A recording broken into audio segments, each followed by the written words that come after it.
Please reply in the chat section. Can anyone reply? Boss, we are not able to access the chat box. Okay. Sonu, एक बार आप इसको देख लो और मैं आगे की वर्कशॉप स्टार्ट कर रहा हूँ, ठीक है? तो welcome back guys, ethical hacking की वर्कशॉप में। मेरा नाम है अंकुर नारायण सिंह और मैं ही इस वर्कशॉप को आगे कंडक्ट करवाने वाला हूँ। तो पहले मैं अपना इंट्रोडक्शन दे देता हूँ कि मेरा नाम अंकुर नारायण सिंह है, इसी सेकेंड ईयर से आप ऑलरेडी पता होगा। तो मैं अपने आप में थोड़ा और पर्सनल हॉबीज बता देता हूँ कि मैं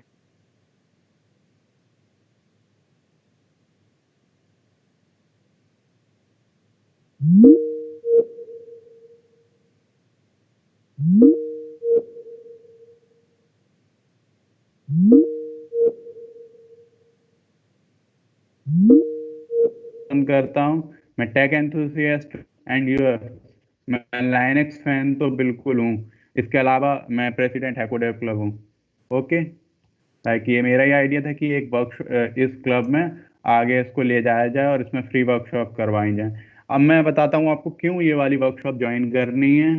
तो सबसे पहली बात तो ये है कि आपको समझना है एथिकल हैकिंग के बेसिक कंसेप्ट क्या हैं।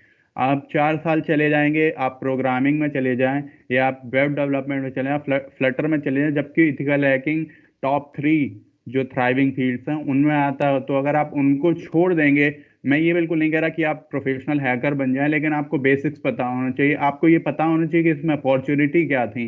जब आप किसी एक अपॉर्चुनिटी को छोड़ते हैं तो आपको ये जरूर पता होना चाहिए कि उसमें स्कोप क्या था, और आप उसे छोड़ देंगे बिना स्कोप जाने तो फिर आपको ऐसा हो सकता है बाद में रिग्रेट हो। मैं बिल्कुल नहीं चाहता ऐसी कोई सिचुएशन आपके साथ आए। आपको बेसिक पता हो और आपको कोई बेवकूफ ना बना पाए। तो और आपको अगर बेसिक जानते होंगे तो आपको कोई बिल्कुल बेवकूफ नहीं बना पाएगा। अब मैं दूसरी जो पॉइंट है कि अपॉर्चुनिटीज थ्राइविंग फील्ड में, जो कि मैं एक्सप्लेन कर चुका हूँ, और जो हम लोग के कॉलेज में सिर्फ एक ही आईटी फील्ड में ज़्यादातर जितने भी जाते हैं कॉम्पिटिटिव प्रोग्रामर जाते हैं, और थोड़े बहुत वेब डेवलपर और ऐप डेवलपर जाते हैं। लेकिन मैंने देखा है कि इसमें कंप्यूटर सिक्योरिटी में कोई भी पर्सन नहीं जाता है। तो इसको मुझे चेंज करना है, इसीलिए ये वर्कशॉप करवाई जा रही है। और तीसरा रीजन है, चौथा रीजन जो इस वर्कशॉप को ज्वाइन करने का है वो सिंपल सा है। आप फन के लिए आए हैं, आपको कुछ फ्री में नॉलेज मिलेगी, दैट्स इट। 2 घंटे में आप, अगर आप नहीं भी आते तो आप 2 घंटे में इंस्टा स्क्रॉल करते, सो रहे होते, टीवी देखते, तो उससे बेटर है कि आप फ्री में कुछ 2 घंटे में सीख लो। एटलीस्ट ये आपको नुकसान तो नहीं देगा, यू ऑलरेडी नो दैट। तो अब मैं पहले से पूरा स्टार्ट करने से पहले एक लीगल नोटिस बता देता हूँ कि जो भी इंफॉर्मेशन प्रोवाइड की जाएगी, पहली बात तो वो कॉपीराइटेड है मेरे द्वारा, और उसके अलावा वो सिर्फ एमएनआईटी स्टूडेंट्स के लिए है। अगर आप इसको किसी के बाहरी के साथ शेयर करते हैं तो वो पूरी तरह से इलीगल होगा। और जो भी इथिकल हैकिंग के लिए जो नॉलेज प्रोवाइड की जा रही है वो प्योरली इथिकल हैकिंग और लीगल यूज के लिए। अगर आप इसका कहीं भी इलीगल यूज करते हैं तो totally you will be responsible, and there are Indian laws and international law जो कि आपको ट्रबल कर सकते हैं। और आप ये भी एग्री करते हैं कि इन केस, वैसे तो मैं अभी कॉलेज के लॉज के हिसाब से जो भी टेक्यूब ने हमें इंस्ट्रक्शन दिए कि मैं क्या पढ़ा सकता हूँ क्या नहीं, उस हिसाब से मैं पूरा उसी पे लिमिट पे रहूंगा। लेकिन जस्ट इन केस आप भूल जाते हैं और आपसे कुछ भी गलती होती है तो मैं किसी भी तरह से रिस्पॉन्सिबल नहीं रहूंगा आपके किसी भी एक्शन के। और हाँ, ये भी याद रखिए, जो भी मैं इसमें पढ़ाऊंगा आपको किसी को भी लाइव टारगेट पर टारगेट बिल्कुल भी नहीं करना है, क्योंकि वो पूरी तरह इलीगल होगा। अब हम लोग आते हैं, स्टार्ट करते हैं मेन पॉइंट पर, लाइनेक्स के बारे में। सबसे पहला हमारा टॉपिक था लाइनेक्स के बारे में समझना।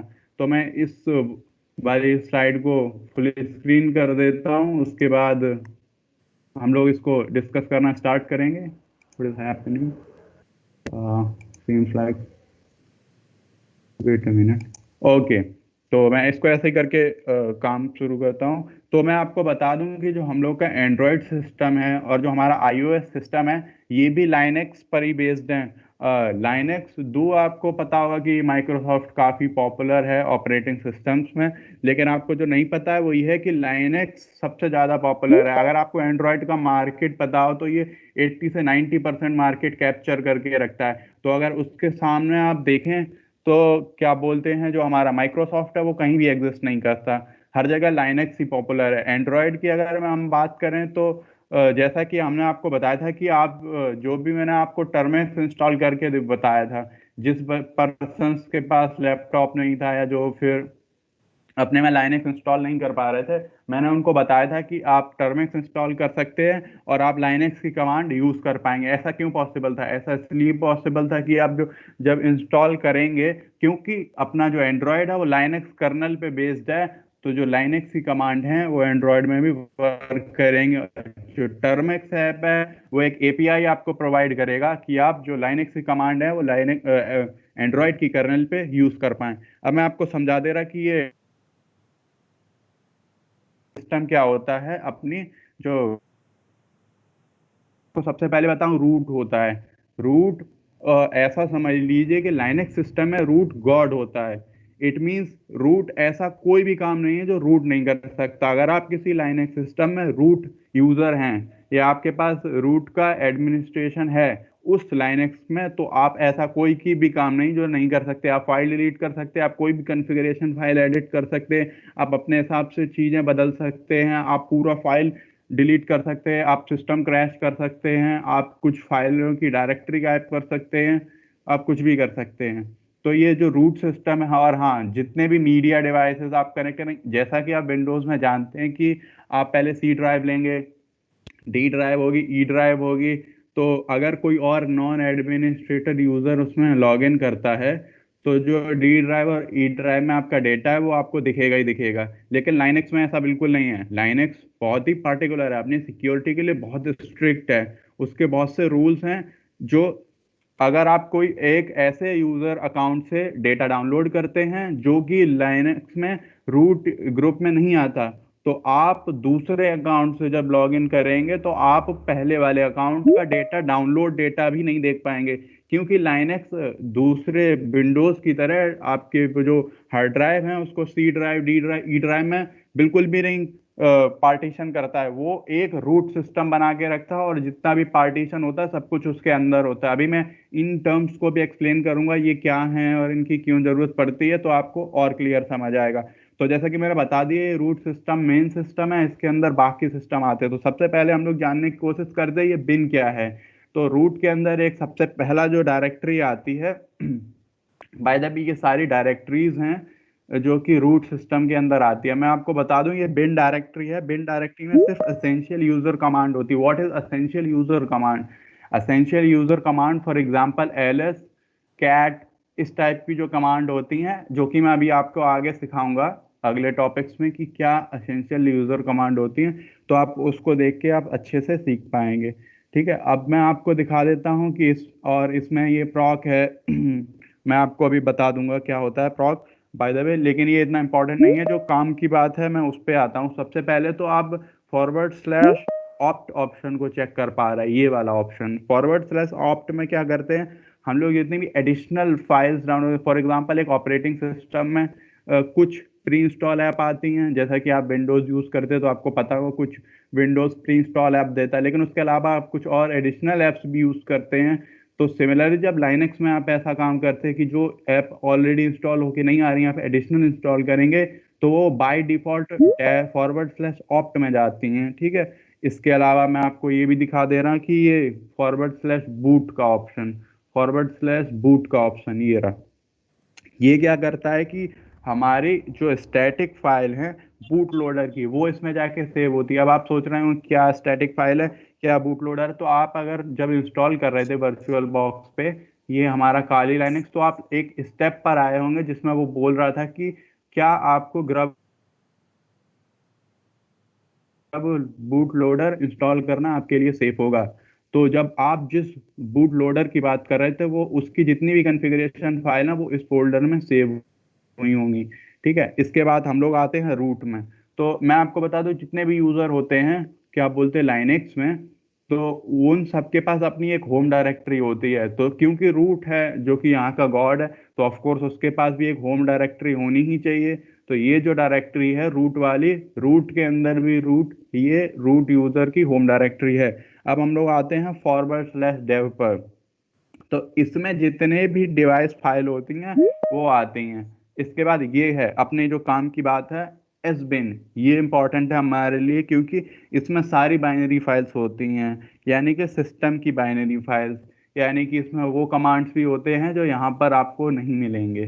ठीक है, इसके बाद एचसी में जैसे कि आप लोगों ने देखा होगा, जब मैंने आपको फुल स्क्रीन करने के लिए बोला था तो उसमें मैंने आपको एक फाइल एडिट करवाई थी एचसी में सोर्सेज डॉट लिस्ट। तो इससे क्या पता चलता है कि जो अभी कॉन्फ़िगरेशन फाइल्स हैं वो सभी सोर्सेज एचसी में बिलोंग करती हैं। ठीक है, इसके अलावा आपको मैं एक और बता दे रहा एसआरवी, ये जनरली हम लोग को जरूरत नहीं पड़ेगी, जस्ट इन केस आप जान लीजिए कि ये जो भी डेटा है for service of system, system की जितनी भी सर्विसेज का डेटा है वो सब इसमें स्टोर होता है। अब जैसा कि मैंने आपको ऑलरेडी बताया था कि हर यूजर के पास अपना एक होम डायरेक्टरी होती है। तो फॉर एग्जांपल आप काली में इंस्टॉल करते हैं, आपको पता है कि काली जो है वो एक नॉर्मल यूजर है जिसके पास एडमिन राइट तो है लेकिन वो पूरा रूट नहीं है। ठीक है, तो उसके पास आपको एक होम डायरेक्टरी मिलेगी। जब मैं उसको पढ़ा रहा हूँ तो इस बारे में हम लोग और डीप में डिस्कस करेंगे कि ये क्या मैं कह रहे चाह रहा हूँ। अगर आपको अभी समझ आ रहा है तो अच्छी बात है, नहीं तो जब मैं एक्सप्लेन करूंगा तो आपको और अच्छे से समझ आएगा। होम डायरेक्टरी के बाद एक परसेंट टेम्प डायरेक्टरी, ये बहुत इंपॉर्टेंट होने वाली है, क्योंकि जब भी हम लोग कोई काम करेंगे ऐसा यूजर अकाउंट में जिसके पास एडमिन राइट नहीं होगा, तो अगर ऐसे अकाउंट में हम कभी भी कोई भी डेटा कॉपी करते हैं तो टेम्प डायरेक्टरी में डेटा हर बार कॉपी होगा ही होगा। अगर आप सिस फोल्डर में करने की कोशिश करते, आप किसी और यूजर के होम फोल्डर में कॉपी करने की करते हैं कोशिश कोशिश करते हैं तो वो आपको मना कर दिया जाएगा। लेकिन अगर आप ऐसा काम टेम्प में करते हैं, चाहे आपके पास मिनिमम भी प्रिविलेज हो, फिर भी वो टेम्प में डेटा कॉपी हो ही जाएगा। तो प्रिविलेज एस्केलेशन जब हम लोग करते हैं, व्हाट इज प्रिविलेज एस्केलेशन, ये आप लोगों को मैं बाद में बता दूंगा। बेसिक में ये बता दे रहा कि आपके पास एक ऐसे यूजर अकाउंट की परमिशन होती हैं जिसके पास रूट एक्सेस नहीं है, लेकिन अगर आपको किसी तरह इन्यूमरेट करके आपको रूट तक पहुंचना है तो उसको हम लोग प्रिविलेज एस्केलेशन कहते हैं। और उसमें जब हम लोग डेटा कॉपी करते हैं तो सबसे पहले टेम्प में करते हैं, उसके बाद कुछ चीजें एग्जीक्यूट कराने की कोशिश करते हैं, इन्यूमरेशन करते हैं, तो वो बात की बात है। अब बात करते हैं फॉरवर्ड स्लैश मीडिया की। तो मीडिया में रिमूवेबल मीडिया जितनी भी आप ऐड करते हैं वो इस वाले में आती हैं। अगर आप देखते होंगे विंडोज में जब आप कोई पेन ड्राइव ऐड करते हैं तो उसके लिए एक अलग से ड्राइव बन के आ जाती है, ड्राइव जी या जो भी नाम आपके में आता होगा। तो लेकिन लाइनक्स में ऐसा नहीं होता, लाइनक्स में इस फोल्डर के अंदर ही आपको सारी ड्राइव मिलती हैं। और इन दो को मैं अभी और डीप में डिस्कस करूंगा। एक आप फॉरवर्ड स्लैश एमएनटी के बारे में बात करते हैं। किसी के में ऐसा कोई एरर आया होगा जब आप कॉल इंस्टॉल कर रहे होंगे कि आपके आईएसओ से हम लोग डेटा रीड नहीं कर पा रहे हैं। अगर किसी के में ऐसा एरर आया था तो आप उसने नोटिस किया होगा कि पहले उसने बीएल किड कमांड का यूज किया होगा, उसके बाद उसने सीडी को माउंट किया होगा। तो जो हम लोग माउंटिंग का काम किए थे सीडी का, वो इस वाले फोल्डर में किया जाता है। और इसके बाद तो मैं इसको आपको बता ही चुका कि ये ऑप्ट क्या है। अब मैं आता हूँ इन दोनों पर, यूजर और फॉरवर्ड स्लैश वेब पर। तो इसमें सारी यूजर की यूटिलिटी रहती है और एप्लीकेशन रहते हैं। कुछ एप्लीकेशन हम लोग इंस्टॉल करते हैं जो हमको सारे यूजर्स के लिए नहीं चाहिए, सिर्फ किसी एक स्पेसिफिक यूजर के लिए चाहिए, तो उसकी जितनी फाइल्स हैं वो इनके अंदर रहती हैं। और बिन फाइल में आपको पता ही है कि क्या होगा, बाइनरी फाइल्स होंगी उन एप्स की जो सिर्फ यूजर ने अपने सिर्फ और सिर्फ अपने लिए इंस्टॉल की हैं, वो इन सब में आएंगे। इन फोल्डर्स की अभी आपको जानने की जरूरत नहीं, लेकिन जैसा कि मैंने एसबीएन में बताया तो इसमें सिर्फ एसेंशियल होंगी, इसमें बाकी सारी भी होंगी। सोर्स का भी मैंने आपको एक्सप्लेन कर दिया, आपको समझ आ गया। अब आते हैं इस वेयर वाले में। तो इसमें जो आती हैं फाइल्स, इसमें टेम्परेरी फाइल्स आएंगी जिसमें आपको कैश मिल जाएगा, Ankur, library. Yes hello Ankur, yes take it slow, take it a bit slow. किसी को कोई डाउट ओके। है? किसी को कोई डाउट है? हेलो एवरीवन, किसी को कोई डाउट है? Someone Please, please unmute yourself. please explain both. No. Yeah, somebody was having doubt. Please speak up. Yes, yes. I want to know about that boot. Okay What okay. does boot does? Yes yes Okay, guys, and we have an information that we are not being able to enable the chat for you. So we will take the doubts by the speaker only directly. Okay, you can turn on your mic when we will ask you to, and that time you can explain your issue to us, and we will try to clear it out. Okay. मैं आपको बता दे रहा कि दोबारा से कि जो forward slash boot है, वैसे तो आपको इसको जानने की जरूरत नहीं है। आपको एक बार इंस्टॉल हो गया सिस्टम तो फिर आप हम लोग इसके साथ कभी रेयरली ही काम करेंगे। लेकिन मैं आपको, क्योंकि आपने पूछा तो मैं आपको बता दें, इसमें स्टैटिक फाइल्स जो होती हैं बूट लोडर की, वो इसमें इंस्टॉल होती है। स्टैटिक का मतलब जो फाइल अब दोबारा कभी एडिट नहीं होंगी, उनके वेरिएबल की वैल्यू चेंज नहीं होगी, उनको हम लोग स्टैटिक फाइल्स बोलते हैं। और इसमें अगर मैं आपको एग्जांपल फिर से समझा दूं, जो कि मैंने उस वक्त दिया था, कि जब आप इंस्टॉल कर रहे थे वर्चुअल बॉक्स में, तो एक स्टेप आया था जिसमें वो बोल रहा था कि आपको ग्रब लोडर इंस्टॉल करना है लाइनक्स बूट होने के लिए। तो जो ग्रब लोडर आप इंस्टॉल कर रहे थे ना, उसकी जितनी भी कॉन्फ़िगरेशन फाइल्स हैं वो सारी इस वाले फोल्डर में माउंट हुई होंगी। बस इतनी सी बात है। और ये सारे तो आप देख के मैं बाद में एक्सप्लेन करूंगा, क्योंकि जब मैं इन फोल्डर्स पे ज़्यादा एनिमरेट करूंगा तो इनको मैं और अच्छे से एक्सप्लेन कर दूंगा। दो आप देख सकते हैं कि वेयर फोल्डर के अंदर ये कैश डायरेक्टरी होती है, लाइव डायरेक्टरी होती है, log, mail, spoof, temp etcetera. ठीक है, तो अब क्योंकि आगे बढ़ते हैं, अपना आगे वाला काम करते हैं जो कि इम्पोर्टेंट है, बेसिक कमांड्स इन लाइनक्स। आप लाइनक्स पर, क्योंकि माइक्रोसॉफ्ट आपने यूज़ किया होगा विंडोज़ को, तो उसमें आप हर चीज़ ग्राफिक्स की मदद से करते हैं, उसमें आइकन्स होते हैं। लेकिन ज़्यादातर लाइनक्स का काम होता है वो हम लोग डायरेक्टरी कमांड्स के यूज़ थ्रू करते हैं, और कमांड्स हम लोग टाइप करते हैं टर्मिनल में। तो सबसे पहली जो हमारी कमांड है वो है प्रिंट वर्किंग डायरेक्टरी की। अंकुर। तो इसको इसको हाँ, Ankur, make the PPT full screen.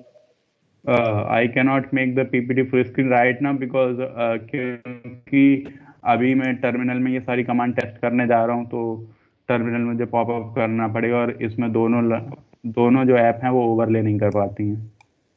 Okay, तो मैं Hello? इसको, लेकिन मैं, आप इसमें टर्मिनल में देख पाएंगे तो आप उससे समझ सकते हैं कि मैं क्या करने की कोशिश कर रहा था। तो जो सबसे पहली हमारी कमांड है, मैं इसको थोड़ा सा जूम तो कर सकता हूँ आपके लिए।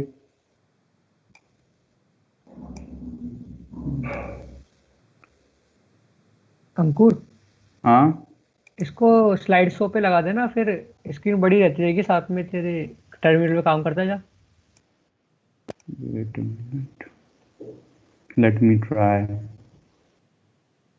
F5 and then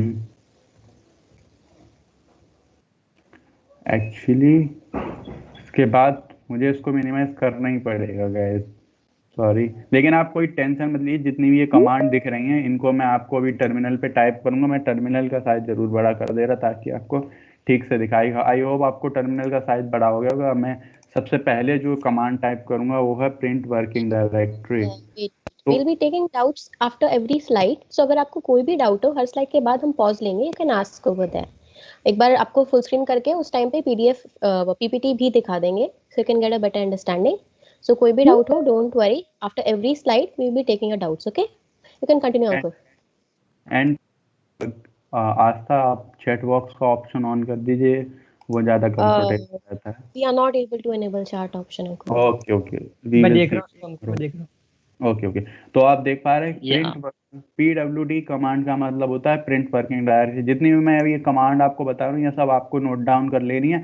और ये जितनी भी हैं, ये इनका तो बहुत बार यूज़ होगा, ऑलमोस्ट दिन में आपको 10 बार इनका यूज़ करना पड़ेगा।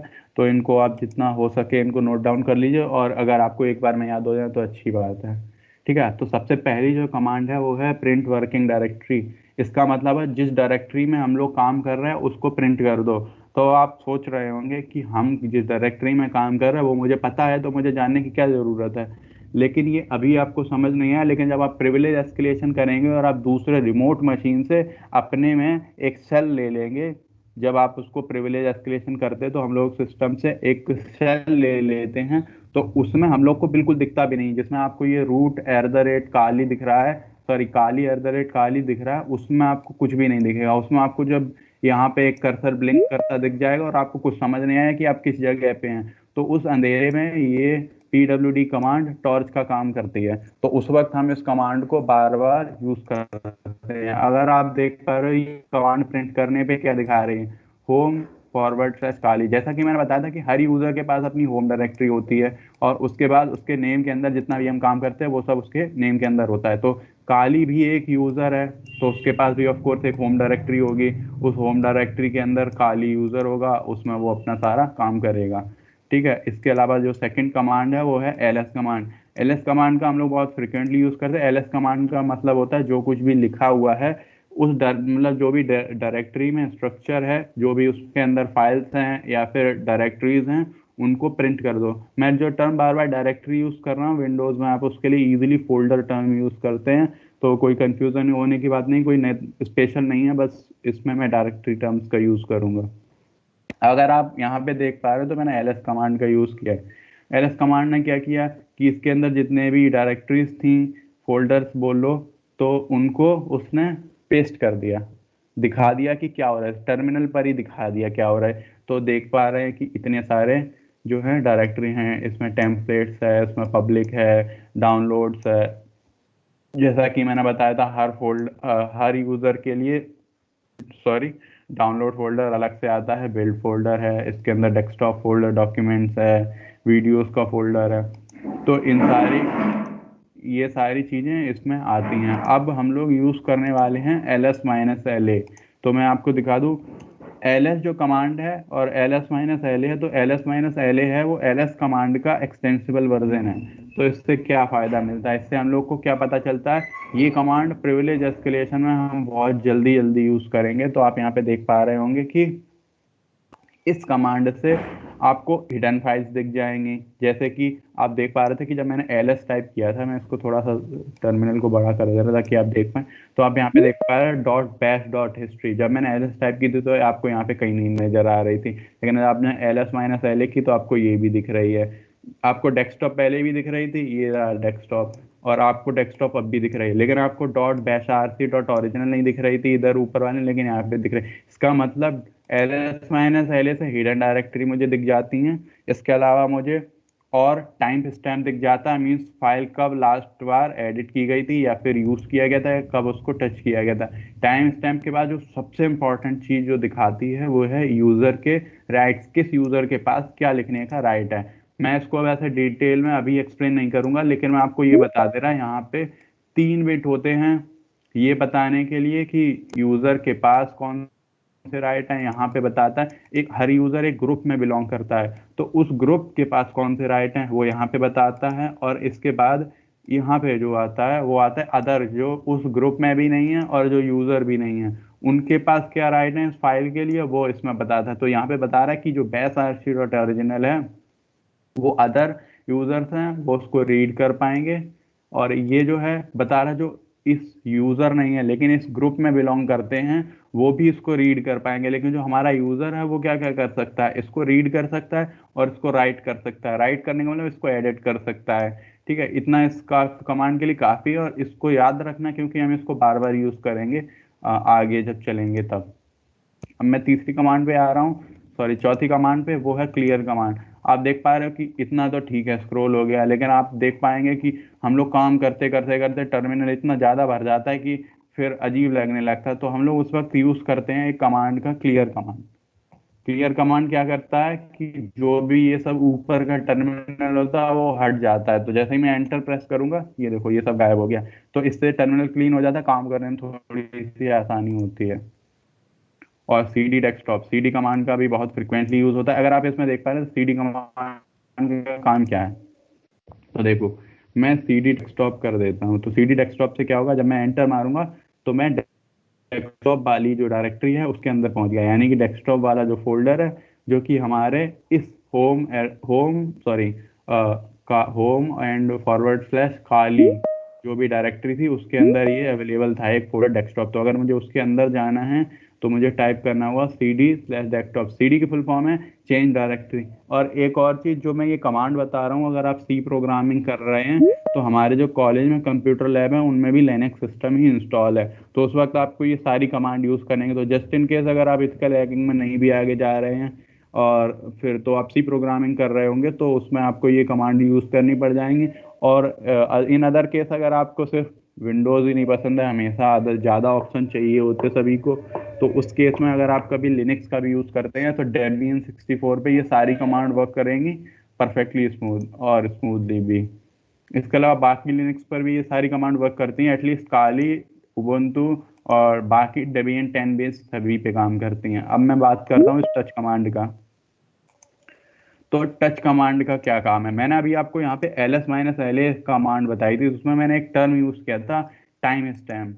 तो टाइम स्टैम्प क्या होता है, टाइम स्टैम्प होता है लास्ट टाइम मैंने उस फाइल को कब यूटिलाइज किया था। इन केस मैंने उसको एडिट किया हो, मैंने उसको ओपन किया हो या ऐसा कुछ भी काम किया हो, तो वो कब किया था, वो टाइम स्टैम्प होता है। तो इसी हिसाब जो टच कमांड क्या करता है, जो हमारी फाइल्स का जो टाइम स्टैम्प है उसको जो अभी फिलहाल का टाइम स्टैम्प है उसमें अपडेट कर देता है। मैं आपको एक बार एग्जांपल करके दिखा दे रहा। पहले मैं ls-la कमांड का यूज करूंगा, ओके, एंड देन मैं टर्मिनल को थोड़ा बड़ा कर दूं, एंड इसके बाद मैं कौन सी कमांड का यूज करूंगा, टच कमांड का। और टच कौन सी मेरे को करनी है, टच मुझे करनी है ये वाली। तो इसको टच करके देखते हैं, WPS-office टैब दबा दिया। टैब दबाने से उस फोल्डर के अंदर लिखी हुई फाइल का एड्रेस कंप्लीट हो जाता है। तो मैं जैसे ही टैब दबाई अपने आप कंप्लीट हो गया। अब मैं प्रेस करता हूँ एंटर, तो कोई आउटपुट नहीं है, लेकिन कुछ हुआ क्या है, तो मैं अब एक बार ls-la दोबारा प्रेस करता हूँ तो आप देख पाएंगे इसका टाइम स्टैम्प बदल गया। मेरा टाइम अभी यहाँ पे 8:17 दिखा रहा है, जो कि अभी सिस्टम से मैच नहीं कर रहा, बट आप देख पा रहे हो 8:18 दिखा रहा है, 8:18 दिखा रहा है। और आप देख पा रहे हो जैसे ही मैंने ये कमांड टच की उस वक्त टाइम 8:17 था। तो आप देख रहे हो मेरा टाइम अपडेट हो गया। पहले ये टाइम दिखा रहा था 3:15, अब टाइम दिखा रहा है 8:17। मीन्स जो ये लास्ट टाइम में टाइम स्टैम्प दिखाता है कि लास्ट टाइम में यूजर ने इसको कब यूज किया था। अब हम लोग चेक करते हैं, टच हो गया rm फाइल। हाँ, ये बहुत ही यूजफुल कमांड है, लेकिन इसको यूज करते वक्त थोड़ा सा ध्यान रखते, क्योंकि लाइनेक्स में जो भी हम लोग को डिलीट कर देते हैं वो परमानेंटली डिलीट हो जाता है। रिसाइकिल बिन जैसा कोई ऑप्शन नहीं होता है।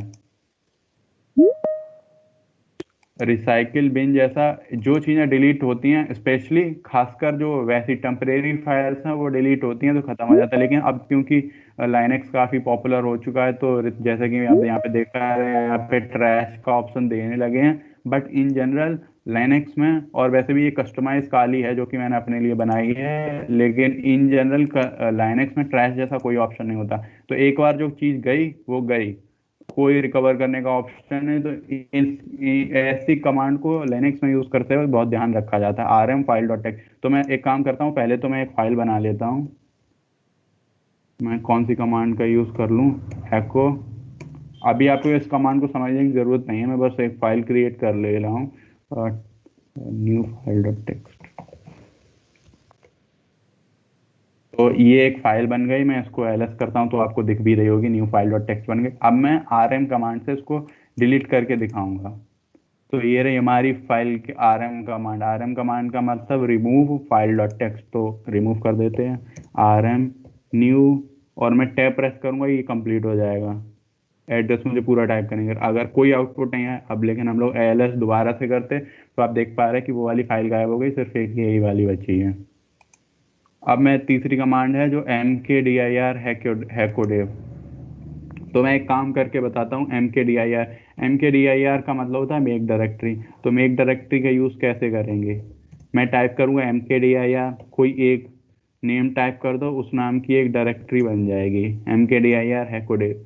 कोई आउटपुट नहीं है, लेकिन जब आप ls टाइप करेंगे तो आप देख पा रहे हैं यहाँ पे ये ब्लू में आ रही। मैं एक और बात बता दूं, लाइनेक्स में जो ब्लू में कमांड ब्लू में दिखती हैं बाय डिफॉल्ट, क्या बोलते हैं, ब्लू कलर में दिखाती हैं डायरेक्टरीज को, ग्रीन कलर में दिखाती है एग्जीक्यूटेबल फाइल को। बट ये कोई बहुत वैसा स्ट्रिक्ट रूल नहीं है, आप बहुत ही इजीली इसको एडिट कर सकते हैं। तो दूसरे लाइनेक्स में आपको अलग भी कलर दिख सकता है, एटलीस्ट काली लाइनेक्स में बाय डिफॉल्ट तो यही आता है कि ब्लू कलर में आपको directory files and green colour में एग्जीक्यूटेबल फाइल आपको नजर आती हैं। बट एक्सेप्शन एग्जिस्ट इसके, इन जनरल यही होता है। जैसा कि मैंने आपको दिखा दिया, अभी मैं अगले पेज पर आता हूँ और आगे की कमांड दिखाता हूँ। आई होप कि आप इन कमांड्स को देख पा रहे हैं। आप एक बार इनको नोट कर लीजिए जल्दी से। मैं आपको 1 मिनट का टाइम दे रहा, तब तक मैं खुद को म्यूट कर रहा हूँ, ओके।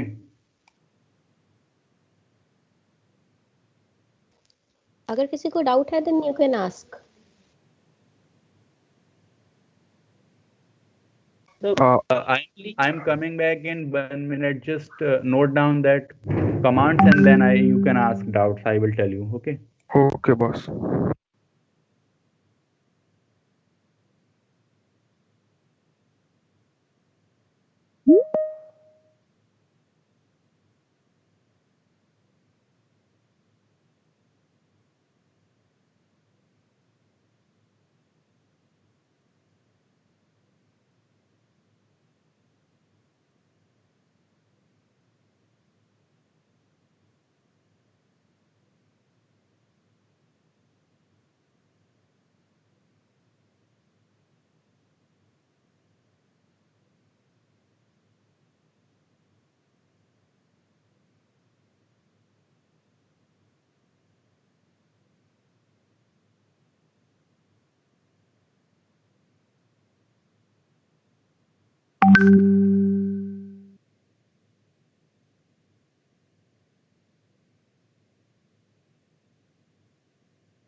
हेलो गाइस, मुझे लगता है आप लोगों ने नोट डाउन कर लिया और अब आप अपना डाउट भी पूछ सकते हैं। Boss, rm file.txt. This command will permanently delete that Yes, file.txt, na? yes. Okay. And मैं please आपको दिखा दे रहा, जब मैंने rm कमांड का यूज करके एक फाइल डिलीट की थी, ये क्योंकि मैंने ये कस्टमाइज काली इंस्टॉल किया अपने में, लेकिन आप फिर भी देख पा रहे हो कि ट्रैश बिन में कुछ भी नहीं है। ट्रैश बिन में सिर्फ जब मैं इनसाइड फोल्डर इस टाइप के GUI फॉर्म में काम कर रहा हूँ तो और उसमें से पिक्चर, म्यूजिक, डाउनलोड ऐसी फाइलें डिलीट करता हूँ तो ही वो ट्रैश में आती है। लेकिन अगर मैं कमांड लाइन से rm करके डिलीट करता हूँ तो वो ट्रैश में भी नहीं आती। और मोस्ट प्रोबेबली जो काली आप यूज कर रहे हो सकता है उसमें ये ट्रैश वाला ऑप्शन भी ना हो। Okay okay, boss. And ls minus la command. Please explain that right. What are that rights? I don't understand. You told that rights okay user okay and what? वैसे तो मैं उसको डिटेल में explain करूंगा, पर आप ऐसा समझ लेते हो वो यूजर का जो राइट है, यूजर एक ग्रुप में बिलोंग करता है, उस ग्रुप के जो यूजर्स हैं उनको क्या राइट है, तो मैं आपको दिखाई दे रहा है तो आप ज़्यादा समझ पाओगे। रुक जाओ, ls-la। तो ये क्या बताता है, ये जो 3 है, अभी आप इस वाली को भूल जाइए, स्पेशल परमिशन होती हैं, लेकिन अभी जो आपको काम की चीज़ है वो ये देखना है। तो आप यहाँ पे देख पा रहे हो कि ये दिखाता है कि इस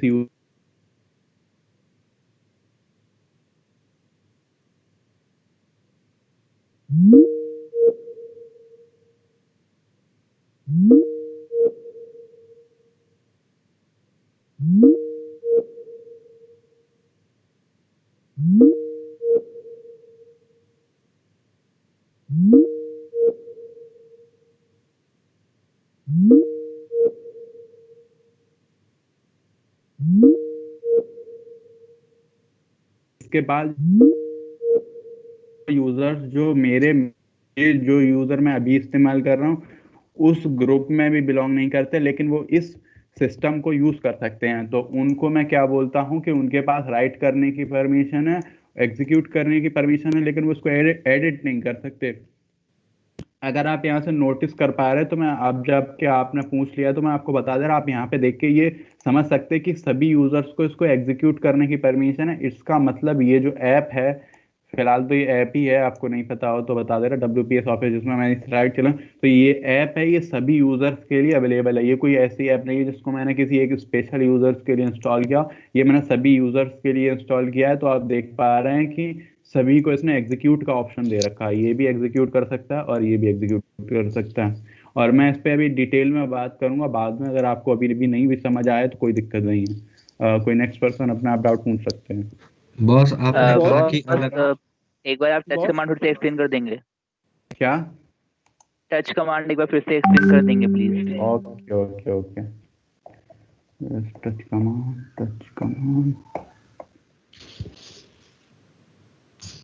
ठीक है, तो मैं आपको दिखा दे रहा। पहले आप यहाँ पे अभी देख लो, अभी इस फाइल का जो वो है लास्ट टाइम इसने कब यूज किया था, वो दिखा रहा है 8/17 पे यूज किया था लास्ट टाइम, 26 दिसंबर को 8/17 पे यूज किया था। और मेरा भी आप टाइम देख पा रहे हैं 8:26 वगैरह, आपको स्मॉल में बहुत लिखा हो तो नहीं दिख रहा होगा, मैं आपको दिखा दे रहा है कि ये मेरे पे 8:26 हो चुका है। ठीक है, तो अगर आप देख पा रहे हैं, और लेकिन यहाँ पे टाइम स्टैम्प में दिखा रहा है कि 8/17 पे यूज किया, लेकिन अगर मैं टच कमांड अब एंटर करूंगा कुछ नहीं हुआ, लेकिन अब मैं ls-la फिर से करूंगा तो आप देख पा रहे हो टाइम स्टैम्प अपडेट हो गया, अब 8:26 दिखा रहा है, पहले कितना दिखा रहा था 8:17 दिखा रहा। समझ गया पॉइंट? Yes boss. तो इसी को हम लोग टाइम स्टैम्प करते, ये अपडेट हो गया। नेक्स्ट rm कमांड से केवल .txt फाइल डिलीट कर सकते हैं, कोई भी फाइल डिलीट कर सकते हैं? सारी फाइल डिलीट कर सकता, कोई भी फाइल हो। ओके, मैंने एग्जांपल के लिए बस हाँ please tell about CD desktop. Okay CD desktop okay. तो पहले तो मैं वापस चला जा रहा हूँ, इसको क्लियर भी कर दे रहा है टर्मिनल को। तो आपने पूछा है CD डेस्कटॉप का क्या मतलब, देखो ls में है, अब ls में आप देख पा रहे हो इसमें इतने सारे फोल्डर्स हैं। अब मान लो मुझे क्या बोलते हैं, ग्राफिकल में तो आपको दिखता है कि यहाँ पे एक इतना बड़ा सा, जैसे कि मैं आपको दिखा दे रहा, 1 मिनट वेट करो, इसको ओपन हो जाने दो। ग्राफिकल में आपको दिखता है कि आपको डॉक्यूमेंट्स पे जाना है, तो आप डॉक्यूमेंट्स पे क्लिक करोगे, ठीक है। लेकिन अगर आपको यही देख लो, अगर मैं क्लिक कर रहा हूँ डेस्कटॉप पे तो बिल्कुल नहीं जा पा रहा हूँ। तो उसके लिए हम लोग जो कमांड यूज करते हैं वो करते हैं cd डेस्कटॉप। cd का मतलब होता है चेंज डायरेक्टरी, और इसके आगे जो नाम लिख दिया उसका मतलब है जिस डायरेक्टरी में मैं जाना चाह रहा हूँ उसका नाम लिखा है। तो चेंज डायरेक्टरी किया, उस डायरेक्टरी में पहुंच गए। सर प्लीज गाइस थोड़ा हरी अप करो, क्योंकि अभी आज के लिए काफी कंटेंट है, फिर वो रह जाएगा। डायरेक्टरी में से बाहर निकलने के लिए sir cd dot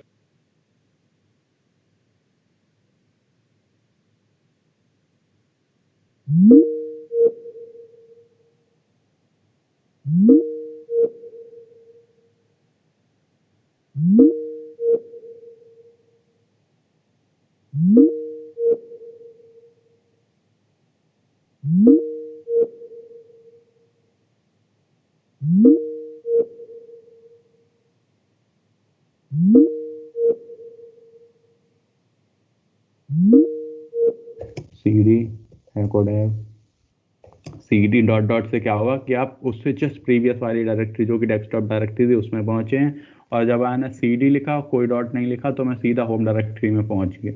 that's it. Okay, I think हो गया complete. We are requested, okay हो गया कंप्लीट आई गेस। ठीक है, मैं आगे मूव ऑन कर रहा हूँ अब टॉपिक्स।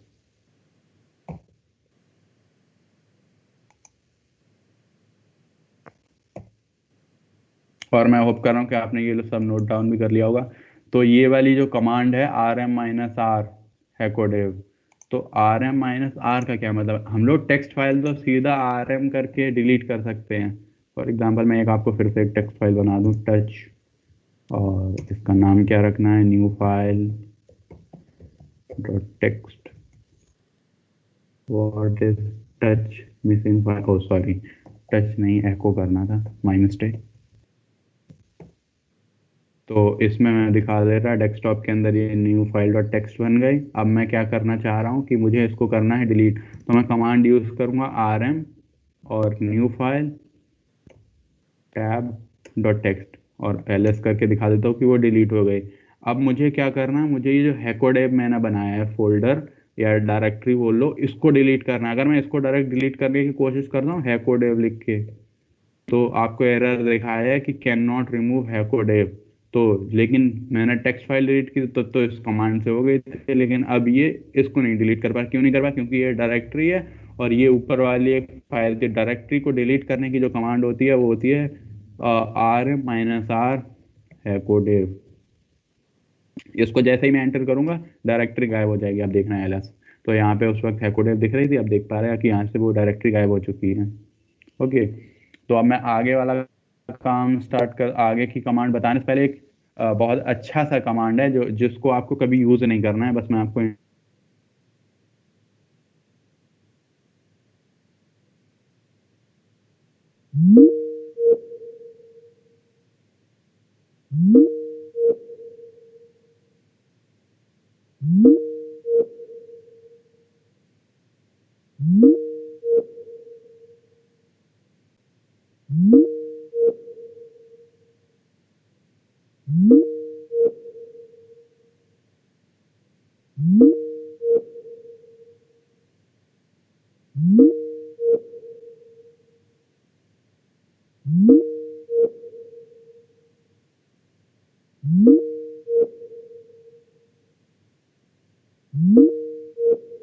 डिलीट करता रहेगा जब तक कि आपका सिस्टम क्रैश नहीं होता। तो इसको सूडो के साथ तो कभी यूज करना नहीं। अब मुझे ये नहीं याद है कि काली ने इसको अपडेट कर दिया, इसको यूज करने को डिसेबल कर दिया या अभी तक नहीं किया। मैं टेस्ट नहीं कर सकता लेकिन किया है कि नहीं। ओके, मैं आगे बढ़ रहा हूँ, आगे वाली कमांड पे पहुंचता हूँ, cd डॉट डॉट, जो कि मैंने अभी आपको एक्सप्लेन करी थी कि ये cd करता है आपको चेंज डायरेक्टरी में, और cd डॉट डॉट करता है जस्ट प्रीवियस वाली जो डायरेक्टरी थी उसमें आपको पहुंचा देता। अब करते हैं who am I। इस कमांड को प्रिविलेज एस्केलेशन में हम लोग सबसे ज्यादा बार यूज करते हैं। तो मैं एक बार टाइप करके दिखा दे रहा हूँ who am I का क्या बताता है। तो ये अभी बता रहा है कि मैं कौन सा यूजर हूँ, मैं वो बता रहा है कि who am I से बताया कि मैं अभी काली यूजर हूँ। तो लेकिन जब हम लोग प्रिविलेज एस्केलेशन कर रहे हैं तो हमारा मुख्य एम क्या होता है कि हम कैसे भी करके रूट तक पहुंच जाएं, हमको कैसे भी करके रूट यूजर मिल जाए। तो उस वक्त हम लोग को एज सच कमांड पे लिख के नहीं था कि हाँ भाई तू रूट यूजर बन गया, बहुत अच्छी बात है। तो उसके लिए हम लोग को क्या करना पड़ता, बार बार इस कमांड का यूज करना पड़ता है कि क्या मैं पहुंच पाया रूट यूजर तक। तो उस वक्त क्योंकि और तो कोई हमारे पास रास्ता दिखता नहीं है, तो बार बार हम लोग whoami यूज करते हैं। और अगर whoami में यहाँ पे रूट लिख के आ गया, समझ लो हमारा काम हो गया, हम लोग रूट प्रिविलेज एस्केलेशन में फाइनल तक पहुंच गए। जो लाइनक्स का गॉड है रूट, उस यूजर तक पहुंच गए। ठीक है, मैं इसको क्लियर कर देता हूँ, आगे की कमांड समझा देता हूँ। इसके बाद हम लोग यूज करते हैं नैनो प्रोग्राम डॉट पाई। तो नैनो क्या है, नैनो एक टेक्स्ट एडिटर है लिनक्स में, जिसको हम लोग बहुत जल्दी से यूज करेंगे। और हाँ, एक और बात, मैं शायद लिनक्स को लाइनक्स बोल रहा हूँ, generally correct pronunciation I guess Linux है, लेकिन क्योंकि जब मैंने 10th में इसको सीखा था, मैं इनकरेक्ट वाले से सीख गया था, तो वो भी मैं कभी कभी यूज कर लेता हूँ, तो उसको माइंड नहीं करना किसी को। ठीक है, तो अब इसको देख लेते हैं, नैनो प्रोग्राम डॉट पाई, नैनो प्रोग्राम डॉट पाई। ओके, इसमें अच्छा ये बना नहीं है अभी, लेकिन मैं आपको ये बता रहा था कि नैनो का क्या, नैनो होता है एक टेक्स्ट एडिटर। टेक्स्ट एडिटर जैसे कि आप नोटपैड प्लस प्लस का यूज़ किया होगा, आपने नोटपैड का यूज़ किया होगा, या कोई और text editor, Sublime text editor है, एटॉमिक टेक्स्ट एडिटर है, और भी टेक्स्ट एडिटर मार्केट में अवेलेबल है, उसी तरह का नैनो है। नैनो भी काफ़ी अच्छा है और मैं इसको फ्रिक्वेंटली यूज़ करता हूँ, आप देख पा रहे होंगे। तो जो मैं आपको एक और बात बता दूं कि आप जो भी कंप्यूटर लैब में यूज़ करेंगे उसका नाम gedit है, मैं उसको भी अभी आपको यूज़ करके दिखा दूंगा, लेकिन अब आप फिलहाल आप इसको देख लीजिए। जैसे कि ये आप टेक्स्ट एडिटर देख पा रहे हैं, यहाँ मैं कुछ भी टाइप कर रहा हूँ तो यहाँ पे टाइप हो रहा है। तो फॉर एग्जाम्पल, क्योंकि ये इथन की फाइल एक बना देता हूँ सिंपल सी, बस बन गई, खत्म। राइट आउट कर दूँ, कंट्रोल है, इसमें एक जबैंग भी देना पड़ेगा, पर छोड़िए, अभी मैं इसको इतना ही समझा दे रहा आपको। एंड एंटर, राइट आउट कर दूं, कंट्रोल ए से फाइल नेम पूछेगा, एंड कंट्रोल सी से मैं वापस आऊँगा, एक्स से। तो अगर मैं आपको इसको दोबारा से ओपन करके दिखाऊं तो आपको दिख रहा होगा कि इसमें फाइल में लिख गई। तो नैनो टेक्स्ट एडिटर क्या करता है कि इसको जो फाइल को है उसको एडिट कर देता है, टेक्स्ट एडिटर है ये। और इसको हम लोग बहुत जल्दी यूज़ करते हैं, क्योंकि almost throughout the program, like हमको ऑलमोस्ट जब प्रिविलेज एस्केलेशन वगैरह एक मशीन का प्रिविलेज एस्केलेशन करेंगे तो आपको ऑलमोस्ट कम से कम नहीं तो इस टेक्स्ट एडिटर को 5 से 6 बार तो यूज करना पड़ेगा आपकी फाइल एडिट करने के लिए।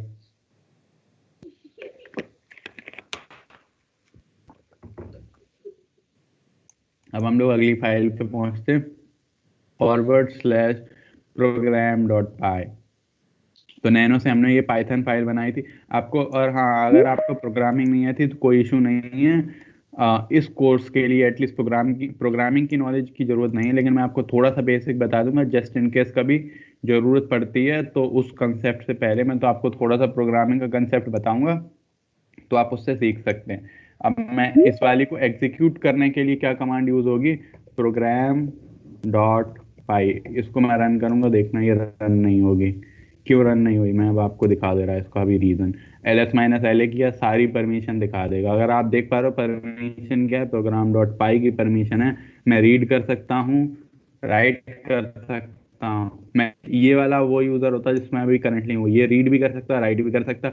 एक्स वाला जो है वो डैश हो रखा, मतलब मैं इसको एग्जीक्यूट तो नहीं कर सकता।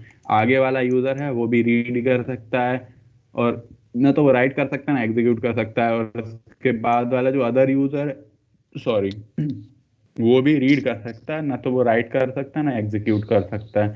तो अब क्या करें, इसको ऐसा क्या करें कि ये एग्जीक्यूट हो जाए। तो इसके आगे आई गेस नेक्स्ट कमांड मैंने दे रखी है, वो होती है chmod+x programming.py।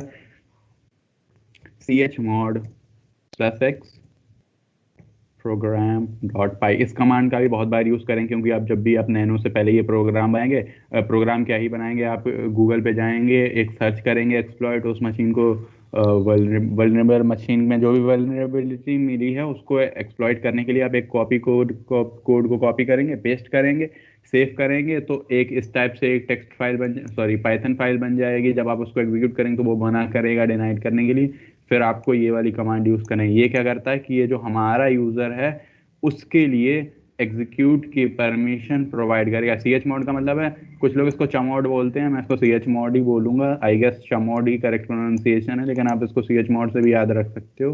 तो chmod का मतलब होता है चेंज मोड, मतलब मोड जो है यूजर के लिए वो चेंज कर दो। +x का मतलब होता है ऐड कर दो एग्जीक्यूटेबल परमिशन इस फाइल के लिए। तो chmod +x program.py मीन्स इस वाली जो फाइल है program.py, उसमें एग्जीक्यूटेबल की परमिशन दे दो, जो हमारा करंट यूजर है उसको एंटर कर दो। थोड़ा सा टाइम लिया इसने, और अब मैं आपको फिर से ls-la कमांड का यूज करके दिखा दे रहा। तो आप देख पा रहे हो कि program.py में जो कि यहाँ पे रीड राइट एग्जीक्यूट की परमिशन मिल गई, जो कि ऊपर वाली में यहाँ पे रीड राइट एग्जीक्यूट की परमिशन नहीं थी। अब देख पा रहे हो आप, यहाँ पे रीड राइट एग्जीक्यूट की परमिशन मिली। अब मैं इसको एक बार कंपाइल करके भी दिखा दे रहा, पाइथन और program.py टैब करूँ, program.py तो देख रहे हो ये प्रिंट कर दिया हेलो। इसमें ये सिंपल सा पाइथन प्रोग्राम था जो कि प्रिंट कर रहा था हेलो, नथिंग फैंसी। तो आप देख पा रहे हो इसमें प्रोग्राम को रन करके प्रिंट करवा दी, और जो मैंने ये एग्जीक्यूट करके दिखाई थी वो भी आपको टाइप कर दे रहा, program.py syntax error. Okay okay okay okay, ये अभी इस तरह से रन हुआ क्योंकि मैंने ज़बैग नहीं दिया। अब आप अभी उसको भूल जाओ, अभी आसान शब्दों में बस इतना समझो कि वो program.py है, वो फिलहाल रन हो रहा है क्योंकि मैंने उसको एग्जीक्यूटेबल परमिशन दे दी है।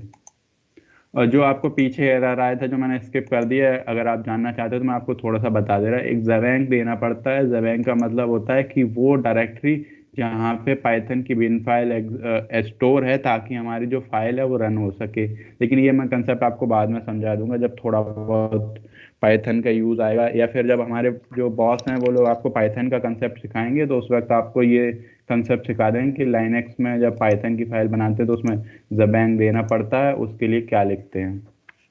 अब आप इस वाली टर्म पे आते हैं, कैट वर्ड ऑफ स्ट्रिंग। बहुत बहुत इंपॉर्टेंट टर्म है। जितनी इंपॉर्टेंट चेंज डायरेक्टरी है उतनी ही इंपॉर्टेंट ये वाली। मैं इतना स्ट्रेस दे के क्यों कह रहा हूँ आप समझ जाओगे, क्योंकि जब आप कभी भी प्रिविलेज एस्केलेशन करते हो तो आपको उसका ग्राफिकल मोड कभी नहीं मिलता, आपको बस एक शेल दे दिया जाएगा।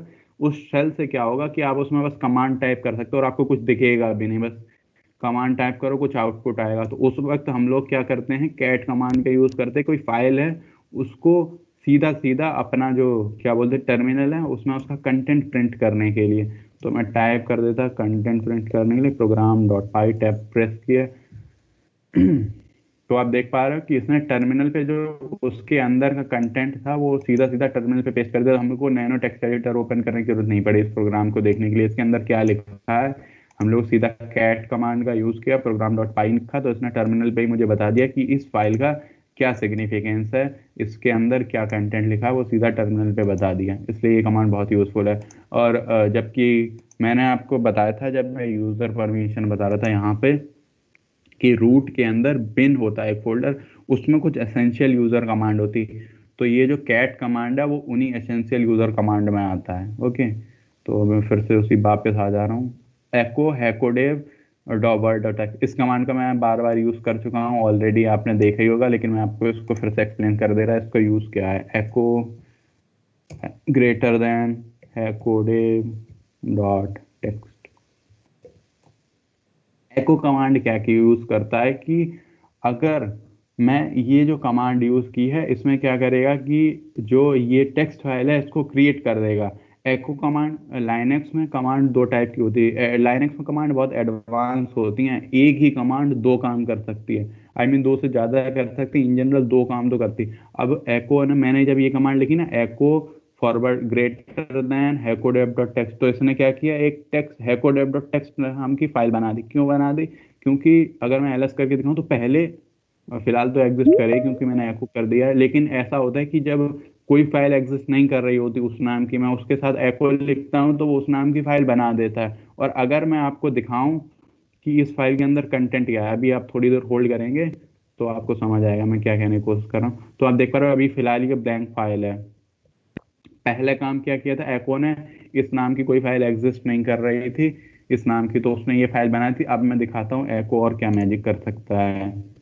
एको में मैं ये दिखा दे रहा हूँ हैकोडेव.टेक्स्ट। तो अब मैं फिर से कैट कर देता हूँ हैकोडेव.टेक्स्ट को। तो आप देख पा रहे हो कि पहली बार जब मैंने कमांड टाइप की थी तो उसने क्या किया था, टेक्स्ट को बना दिया था। अब क्या कर रहा है कि उसके अंदर लिख दे रहा है, जो भी मैंने यहाँ पे एको के बाद जो कंटेंट लिखा वो इसको उस फाइल के अंदर लिख दे रहा है। अब इसका यूज कब आता है, जब हम लोग को बहुत छोटी छोटी परमिशन चेंज करनी पड़ती हैं। कुछ कॉन्फ़िगरेशन फाइल्स होती हैं जिनमें हम लोग को 0 से 1, 0 लिखा होता है उनमें चेंज करके 1 करना होता है, या उल्टा होता है जिनमें 0 लिखा होता है उनको 1 करना होता है। जब मैं आपको अगला एक कंसेप्ट सिखाऊंगा एसएसएल स्ट्रिपिंग का, कि कैसे एचटीटीपीएस साइट को डाउनग्रेड करते हैं एचटीटीपी में, तो उसमें इस कमांड का बिल्कुल ऐसी एग्जैक्ट सेम कमांड का मैं यूज़ करके दिखाऊंगा। उस वक्त मैं आपको रिमाइंड भी कर दूंगा कि बेसिक कंसेप्ट बताते वक्त मैं इस कमांड को स्ट्रेस किया था। और ये कमांड और हैं कुछ, पहले आप डाउट पूछ लो इस वाली में, फिर ये लास्ट कुछ कमांड है, इनको खत्म करते हैं।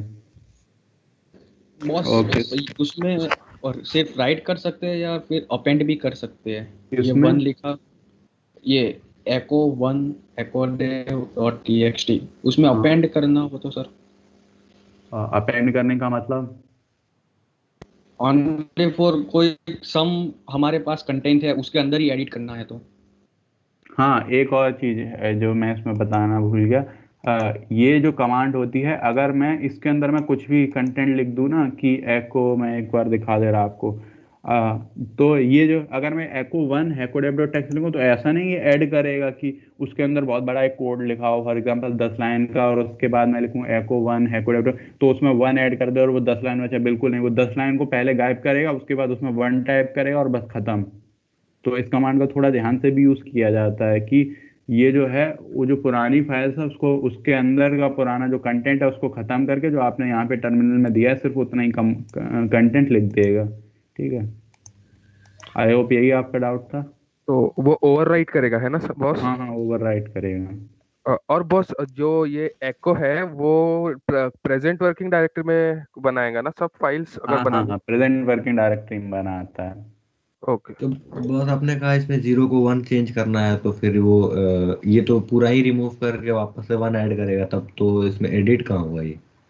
तो एडिट हो तो क्या टेक्निकली, देखो तो ध्यान से, अभी उसमें 1 लिखा है, अगर मैं इसको echo 0 करूंगा तो कुल मिला के हमारा काम तो टर्मिनल से हो गया ना। प्रॉब्लम ये नहीं थी कि वो क्या कांड, वो मतलब ओवरराइट कर रहा है। बात ये थी कि जो हमको काम करना था एडिट करने का, इस फाइल को मुझे बिना ओपन किए ही मेरा काम लग गया। अब मैं इसको एक बार दोबारा आपको कोड को वो कर देता हूँ कैट, तो आप देख पा रहे हो इसमें अब 0 लिख गया।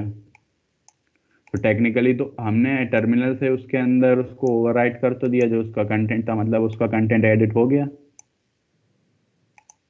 समझ पा रहे हो आप लोग? कोई और नेक्स्ट डाउट पूछ लो जल्दी से। Hello?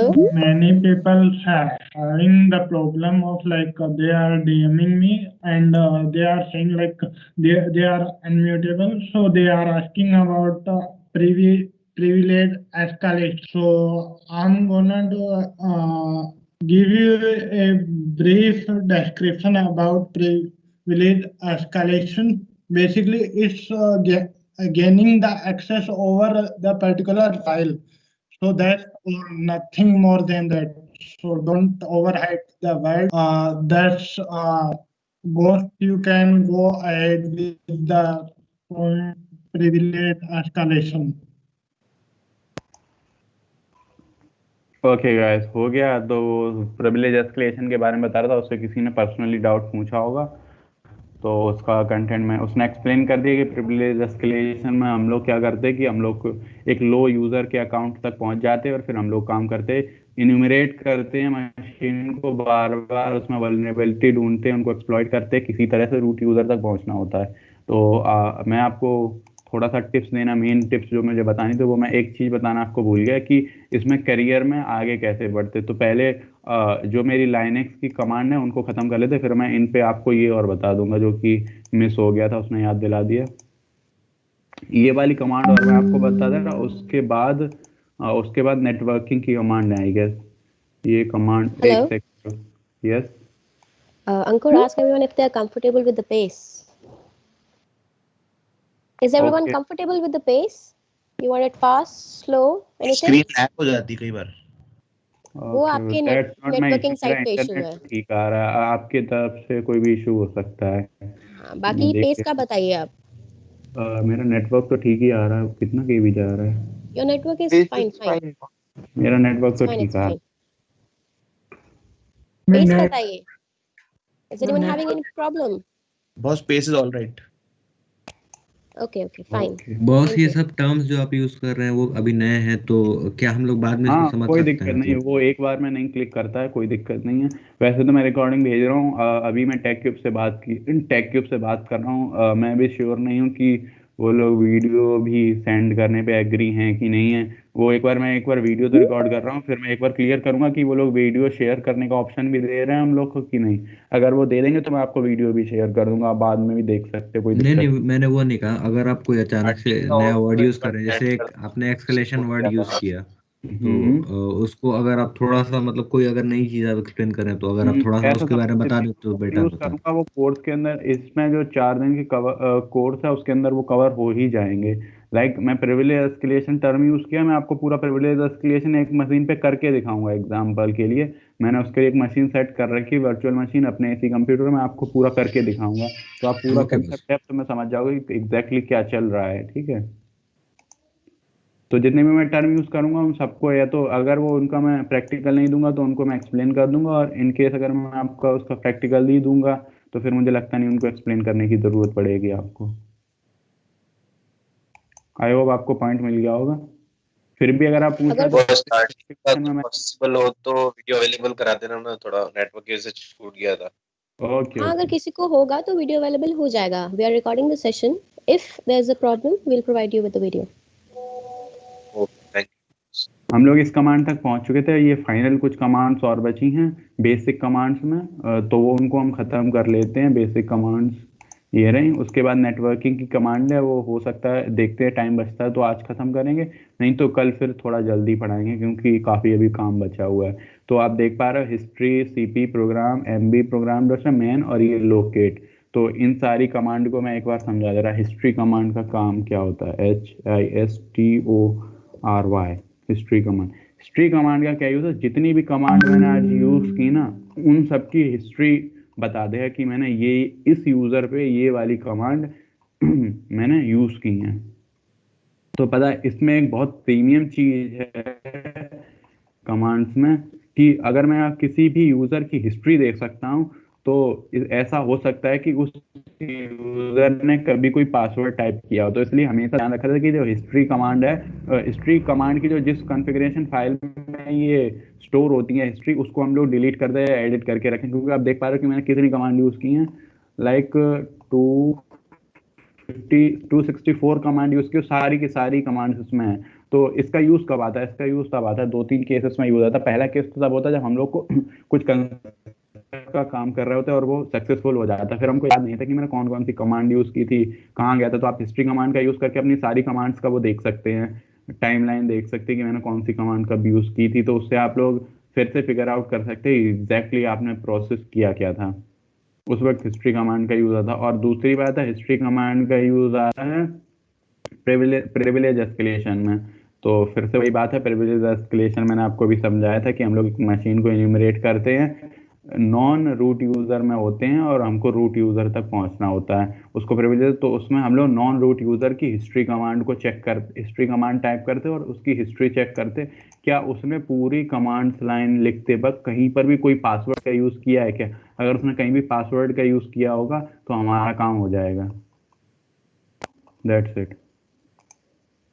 हम लोग हिस्ट्री कमांड का हो गया। cp program.py, आपने देखा होगा कि आप कंट्रोल सी टाइप करते विंडोज में, कंट्रोल वी करके पेस्ट कर देते, तो ये काम लाइनक्स में कैसे करते हैं, कॉपी हम लोग कैसे करते हैं, तो उसके लिए कमांड यूज होती है cp। और ये जो टेस्ट है ये क्या है, ये भी एक डायरेक्टरी। तो मैं एक काम करता हूँ, इस डायरेक्टरी को भी डेस्कटॉप के अंदर बना लेता हूँ। तो मैं कमांड यूज करूंगा डायरेक्टरी बनाने के लिए mkdir टेस्ट।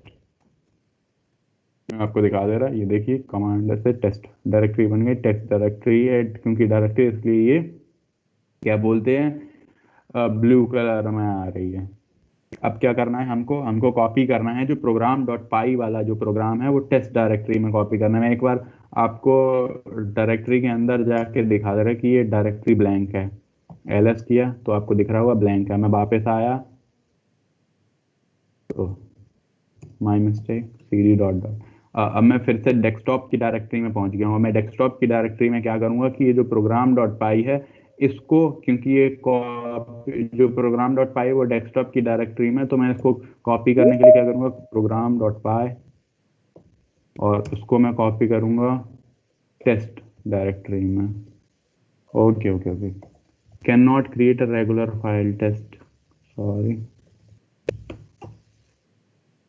फॉरवर्ड स्लैश नहीं लगाना था, मेरी मिस्टेक। तो आप देख पा रहे हो, अब मैं एक बार फिर से टेस्ट डायरेक्टरी में आपको जाके दिखा रहा, ये मैंने कमांड टाइप की, एग्जीक्यूट हो गई, कोई एरर नहीं है, इसका मतलब कमांड सक्सेसफुली एग्जीक्यूट हो गई है। मैं आपको एक बार इसके बाद अंदर जाके भी दिखा दे रहा, cd टेस्ट, ओके। अब ls किया तो आप देख पा रहे हो कि ये कॉपी हो गया है इसके अंदर। हमने यहाँ पे जो कमांड यूज की थी cp program dot Pie dot text, तो उससे क्या हुआ, जो हमारा प्रोग्राम डॉट पाई है जो कि डेस्कटॉप में एग्जिस्ट कर रहा था, वो उसी फोल्ड डायरेक्टरी के अंदर एक और डायरेक्टरी एग्जिस्ट कर रही थी टेस्ट की, उसके अंदर कंटेंट पहुंच गया। ओके, अब नेक्स्ट कमांड पे पहुंचते हैं। तो हमारी नेक्स्ट कमांड है mv program डॉट पाई। हम लोग कॉपी तो कर लिए, अब हम लोग को कभी मूव करनी पड़ गई फाइल तो उसका क्या काम, मूव करनी है तो क्या करेंगे। फिलहाल तो मैं क्या कर रहा हूँ, मैं इसको रिमूव कर देना, प्रोग्राम डॉट पाई जो टेस्ट के अंदर है, ठीक है, डिलीट हो गई। और मैं ls करके आपको दिखा दे रहा, तो टेस्ट डेस्कटॉप के अंदर जो टेक्स्ट डायरेक्टरी, उसमें जो पहले प्रोग्राम डॉट पाई एग्जिस्ट कर रही थी, अब वो नहीं कर रहे मैंने, क्योंकि उसको डिलीट कर दिया। अब मैं आपको एक बार मूव करके दिखा रहा हूँ। पहले तो मैं वापस जाता हूँ डेस्कटॉप की डायरेक्टरी में, cd डॉट डॉट से ls कर दे रहा, तो आप देख पा रहे हैं यहाँ पे प्रोग्राम डॉट पाई है, टेस्ट है, WPS ऑफिस ये है। अब मैं क्या करूँगा, ये जो प्रोग्राम डॉट पाई फाइल है इसको मैं टेस्ट डायरेक्टरी में मूव करूँगा। तो कमांड क्या टाइप करूँगा, मूव, cp से कॉपी होती है और मूव से क्या होगी, मूव से होगी मूव, और डायरेक्टरी का नाम जिसमें मुझे मूव करना है। कोई एरर नहीं है, इसका मतलब कमांड सक्सेसफुली एग्जीक्यूट हो गई। ls करना है, cd करते, तो आप ls करते आप देख पा रहे हैं कि डेस्कटॉप की डायरेक्टरी से जो प्रोग्राम डॉट पाई फाइल है वो यहाँ पे नहीं दिख रही, क्योंकि वो टेस्ट डायरेक्टरी मूव हो गया। मैं हम लोग एक बार टेस्ट डायरेक्टरी के अंदर भी जाके देख लेते क्या सच में उसमें आ गई है, और ls करते तो आप देख पा रहे हो कि ये प्रोग्राम डॉट पाई इसके अंदर आ चुकी है। इसके बाद आती हैं कमांड से नेटवर्किंग। इन कमांड से नेटवर्किंग में बताने से पहले मैं एक जो कंसेप्ट भूल गया था वो आपको और बता दूं कि साइबर सिक्योरिटी में अगर आपको जाना है तो आप कौन कौन से सर्टिफिकेट्स ले सकते हैं, जो पॉपुलर सर्टिफिकेट्स हैं, ठीक है। तो सबसे पहला सर्टिफिकेट आता है, ये EC काउंसिल है, ये करवाती है, और इसका CEH सर्टिफिकेट को बोलते हैं, सर्टिफाइड एथिकल हैकर। तो ये देखिए अपना एडवर्टीजमेंट कर रहे हैं, सर्टिफाइड एथिकल हैकर। और सीरियसली ये जो बोल रहा है कि मोस्ट डिमांडिंग है मार्केट में बिगिनर्स के लिए, तो इंडस्ट्री में सच में ये सच में बहुत मोस्ट डिमांडिंग है। इसी के बराबर का एक लेवल का और आता है OSCP का सर्टिफिकेट, अर्निंग और OSCP में आपको इसको दिखा दे रहा कि क्या होता है। तो मैं आपको दिखा रहा हूँ ये ऑफेंसिव सिक्योरिटी OSCP का, इसके बारे में अभी एक्सप्लेन। ये दोनों ऑलमोस्ट बराबर के लेवल, लेकिन डिफरेंट क्या है इन दोनों में, इसका एग्जाम पैटर्न क्या होता है। मैं एक बार देखता हूँ क्या हो रहा है, अभी आ रहे हैं मैसेज एडमिट होने के। मैं आपको एक बार दिखा दे रहा कि एग्जाम पैटर्न क्या होता है। इन दोनों के एग्जाम पैटर्न में बहुत डिफरेंस है।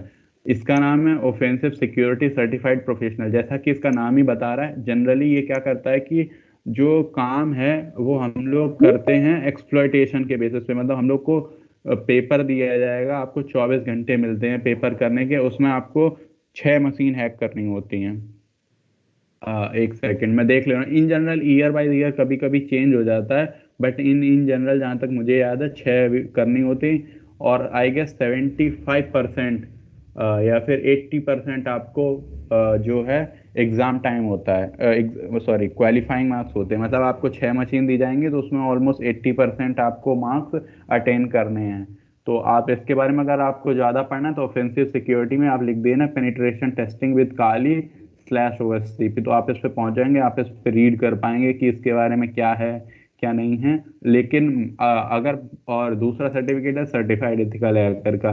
सर्टिफाइड एथिकल हैकर में कुछ 120 क्वेश्चन आते हैं, और उसको भी आपको क्वेश्चन आते हैं, आपको मशीन को हैक नहीं करे, ऑब्जेक्टिव टाइप क्वेश्चन आएंगे, उसमें से आपको 75 या 80% जो भी ये लोग अपना कंस्ट्रेंट रखते हैं ईयर वाइज, इस साल आई डोंट नो कितना है, लेकिन इन जनरल जो है ऐसा ही कुछ रहता है, 75% आपको क्वेश्चन करेक्ट करने हैं, 80% क्वेश्चन करेक्ट करने, ऐसा कुछ रहता है।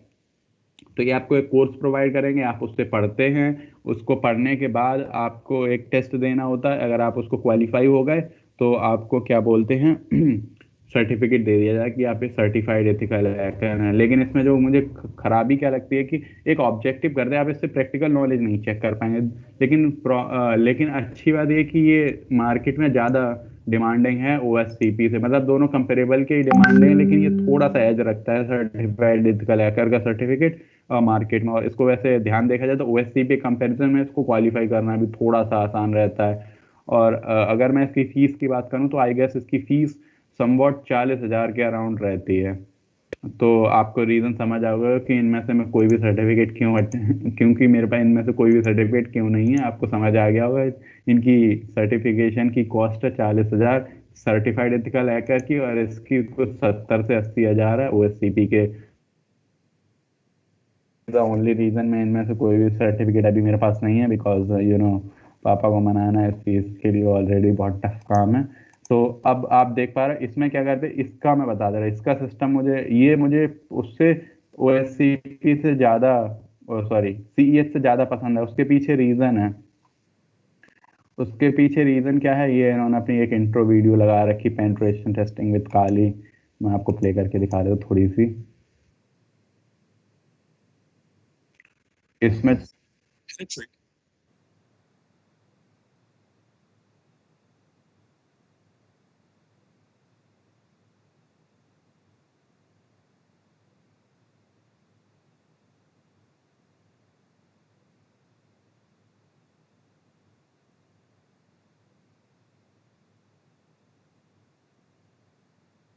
तो आप ये देख पा रहे हो वो अपना एडवर्टीजमेंट कर रहे थे। मैं इसमें जो काम की बात बता दूं, आपको 24 घंटे दिए, तो 24 घंटे मतलब आपको कंटिन्यू अपनी मशीन हैक करनी है, जो आपको 5 या 6 जो भी ईयर वाइज दी जाती हैं, डिपेंड करता है। उन मशीन को आपको हैक करने के बाद क्या करना है, उनका फिर अगले 24 घंटे में आपको एक लिखना पड़ता है राइटअप कि आपने हैक कैसे की। जैसे कि आप किसी कंपनी के लिए काम करेंगे तो उसमें अगर आप कोई वल्नरेबिलिटी ढूंढते हैं तो आपको उनको राइटअप भी देना पड़ेगा कि मैंने ऐसे ऐसे हैक की। तो वही ये बिल्कुल उसी प्रोसीजर को फॉलो करते हैं। तो इसमें यही होता है कि आपको 4 मशीन या 5 machine depending upon the year, कौन सी ईयर पे क्या कंस्ट्रेंट है, उस हिसाब से आपको हैक करके लिखनी होती हैं। और तभी अगर आप क्वालिफाई कर लेते हैं तो आपको OSCP का सर्टिफिकेट दे दिया जाएगा। और एक और बात, OSCP का सर्टिफिकेट आपने एक बार अटेंड कर लिया तो आप लाइफ टाइम के लिए OSCP सर्टिफाइड। लेकिन क्या है, CEH के केस में ऐसा नहीं है। CEH के केस में अगर आपने एक बार सर्टिफिकेट गेन कर लिया तो आपको क्या बोलते हर 3 साल पे इसको अपडेट करना होता है। अपडेट की प्राइस इतनी ज़्यादा नहीं है, लेकिन समवॉट $150 या $100 के आसपास है, लेकिन वो भी काफ़ी ज़्यादा है इंडियन रुपीज़ में। और जैसा कि आप जानते हैं क्या बोलते हैं, हम लोग की जो NIB है, नेशनल इंटेलिजेंस ब्यूरो, तो उसमें तो CEH और OSCP को ऑलमोस्ट बराबर की ही प्रेफरेंस देते हैं। लेकिन जो बाहर की मिलिट्री है, लाइक यूनाइटेड किंगडम की है या फिर US की है, उसमें CEH को थोड़ा सा ज़्यादा एज देते हैं OSCP के कंपैरिजन में। और इसके बाद एक और सर्टिफिकेट है, certified information system security, very premium certificate. लेकिन इसके साथ इशू ये है कि जो बिगिनर्स होते हैं उनको इसको झेलना ऑलमोस्ट टफ होता है, मतलब काफ़ी कठिन होता है। तो और ऊपर से फिर प्राइस इसकी भी ऑफ कोर्स ज़्यादा ही होगी, क्योंकि ये कंटेंट बहुत ज़्यादा प्रोवाइड करते हैं। और अगर इन दोनों के कंपैरिजन में देखा जाए तो ये बहुत अच्छा है, लेकिन बिगिनर्स के लिए इतना अच्छा नहीं हो पाता, क्योंकि एटलीस्ट आप इन दोनों में कोई एक सर्टिफिकेट एग्जिस्ट हो आपके पास, तब आप इसको लें तो आपको इसका कंटेंट ईजिली समझ आएगा और ज़्यादा आप डेप्थ में कर पाएंगे, एक बार में क्वालिफाई भी कर लेंगे। बस इतना ही बताना था। ये 3 कोर्सेस होते हैं जो मुझे एग्जैक्टली मतलब अच्छी लगे, जो मार्केट में भी डिमांड है इनकी। लाइक जैसे कि मैं यही बता दूं कि ये दोनों सर्टिफिकेट की बात करा तो जो नेशनल इंटेलिजेंस ब्यूरो है अपना, वो अगर आप में से इनमें से कोई भी एक सर्टिफिकेट हो तो आप उसमें अप्लाई कर सकते हैं एज अ साइबर एक्सपर्ट या जो भी है सिस्टम सिक्योरिटी के एनालिस्ट के तौर पे। तो उसमें ऑलमोस्ट मैंने देखा था, लाइक जुलाई के टाइम पे मैंने देखा था, गुवाहाटी में एक जॉब थी जिसके पास इन दो में से कोई एक सर्टिफिकेट हो वो अप्लाई कर सकता था, और अच्छी खासी सैलरी दे रखी थी। लाइक 85,000 या से लेके 1.25 लाख तक पर मंथ की सैलरी थी।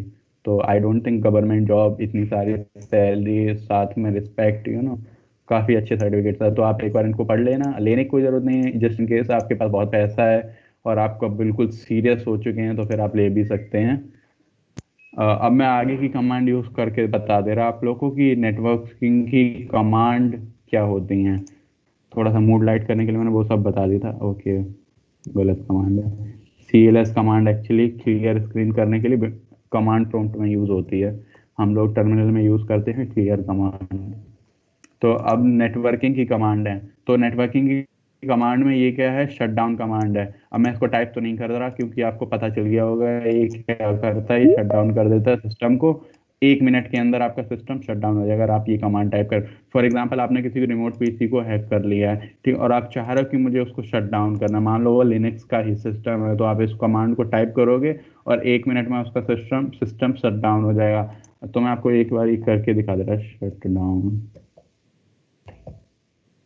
हो गया। लिख के आएगा कि मैं इसको cancel, shut down schedule 1 minute बाद हो गया, मुझे ज़रा शट डाउन कैंसिल भी कर दो, नहीं तो मेरा सिस्टम शट डाउन हो जाएगा। Shut down -C, fine. तो शट डाउन -C टाइप कर दिया, हाँ ठीक है। तो मेरा शट डाउन कैंसिल हो गया। मैंने जब शट डाउन किया था तो अगले 1 मिनट में मेरा सिस्टम शट डाउन हो जाता जब, लेकिन अब मैंने जब शट डाउन -C टाइप कर दिया तो मेरा जो शट डाउन का प्रोसेस था वो कैंसिल हो गया। सिमिलरली एक और कमांड यूज़ होती है रिबूट, इसको भी मैं टाइप नहीं करूँगा नहीं तो मेरा सिस्टम रिबूट होने लग जाएगा। तो ये भी क्या करता है, ये सिस्टम को रिबूट करने के लिए यूज़ करता है। PS कमांड बहुत इंपॉर्टेंट है। PS कमांड क्या करता है, सारे प्रोसेस जो आपके सिस्टम में उस टाइम चल रहे होते हैं वो दिखा देता है। तो फिलहाल यही 2 प्रोसेस हैं जो अभी मेरे सिस्टम में चल रहे हैं। मैं एक बार इसको सूडो के साथ यूज़ करता हूँ, अगर ज़्यादा दिखाता है कि इतने ही चल रहे हैं बैकग्राउंड में। सूडो PS, पासवर्ड पहुंचेगा, मैं टाइप कर दे रहा, ठीक है। 2 ही प्रोसेस चल रहे हैं फिलहाल। तो वो दोनों प्रोसेस क्या है, एक तो PS कमांड और एक सूडो कमांड। तो अभी सूडो कमांड मैंने टाइप की थी और PS कमांड टाइप की थी, इसलिए वही 2 प्रोसेस फिलहाल चल रहे हैं और बाकी सारे नेटवर्किंग प्रोसेस बंद है। टॉप कमांड को मैं इसके बाद एक्सप्लेन करूंगा।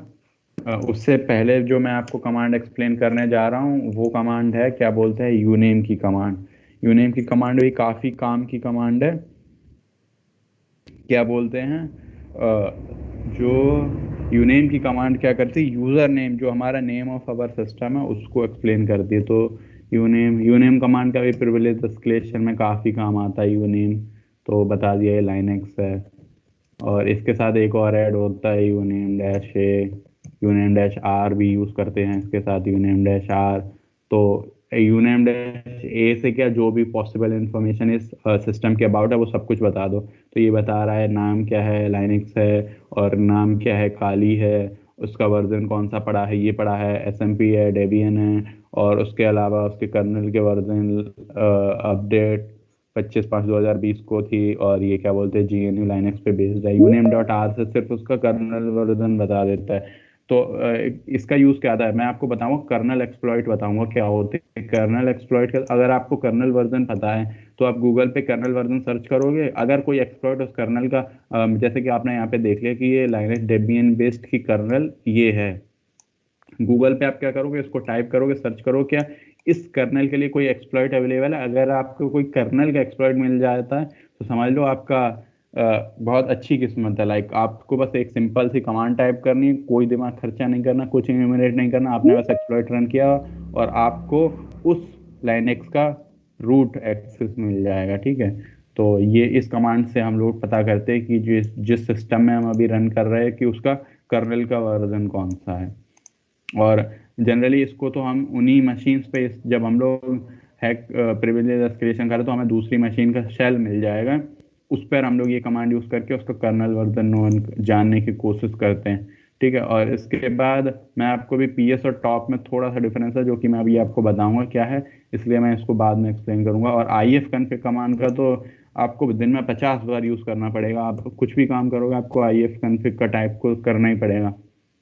ifconfig कमांड क्या काम करता है, इसको हम लोग यूज़ करते हैं हमारा IP एड्रेस जानने के लिए।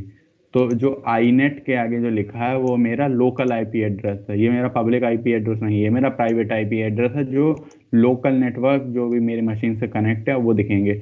आपने सीसी तो अभी देखी नहीं होगी क्योंकि मौका नहीं मिला, लेकिन मैं आपको बता दे रहा, अब आप कंप्यूटर किसी लैब में होंगे तो वहाँ पे काफ़ी सारे सिस्टम कनेक्ट होते हैं लैन नेटवर्क से। तो वो लैन नेटवर्क में जब कनेक्ट होते हैं तो वो कंप्यूटर क्या है, वो एक दूसरे से कम्युनिकेट कर सकते हैं, ये जो आईपी एड्रेस है इससे। लेकिन अगर आपको ओवर द वाइड नेटवर्क, जैसे कि मेरा कंप्यूटर, आपके कंप्यूटर जो आप अपने जिस दिल्ली में फॉर एग्जांपल बैठे हैं, तो अगर मुझे वहां पे कम्युनिकेट करना है तो मुझे अपना पब्लिक आईपी एड्रेस है उससे कम्युनिकेट करना पड़ेगा। लेकिन अगर कोई लैन नेटवर्क मैं यूज कर रहा हूँ, कोई और पर्सन भी वही लैन नेटवर्क यूज कर रहा है, तो वो इस आईपी एड्रेस का यूज करके मुझे एक्सेस कर सकता है। तो ये लोकल दो टाइप के आईपी एड्रेस होते हैं, ये तो आपको अब समझ आ ही गया होगा, एक पब्लिक होता है एक प्राइवेट होता है। तो फिलहाल ये वाला जो है आईपी एड्रेस वो प्राइवेट आईपी एड्रेस है जो कि लोकल नेटवर्क के अंदर ही काम आएगा। और अगर किसी को मुझे आउटसाइड द नेटवर्क, मुझे किसी को अगर कोई मुझे एक्सेस करना चाहता है तो उसको मेरा पब्लिक आईपी एड्रेस पता होना चाहिए। और नेटवर्क आपको अभी जाने की जरूरत नहीं है, ब्रॉडकास्ट एड्रेस भी मैं आपको बाद में एक्सप्लेन। वैसे तो ब्रॉडकास्ट है जो जिस पे हमारा राउटर चल रहा होता है, या फिर जो ब्रॉड सेंस में अगर बोल दिया जाए तो जो मेन आईपी एड्रेस जिससे सारी कम्युनिकेशन लोकल नेटवर्क के बाहर जाएंगी उसको बोलते हैं। ठीक है, तो यूनेम हो गया आईफा। अब नेट स्टैट देख लेते हैं कमांड, ये काफ़ी अच्छी है। नेट स्टैट की और भी आगे कमांड है, तो मैं वहीं उसी पेज पे पहुंचता हूँ, एक पेज आगे कर देता। नेट स्टैट की बाकी कमांड आई गेस मैंने लिखी नहीं है, कोई दिक्कत नहीं है, चलो ठीक है। नेट स्टैट की कमांड टाइप कर देते, नेट स्टैट।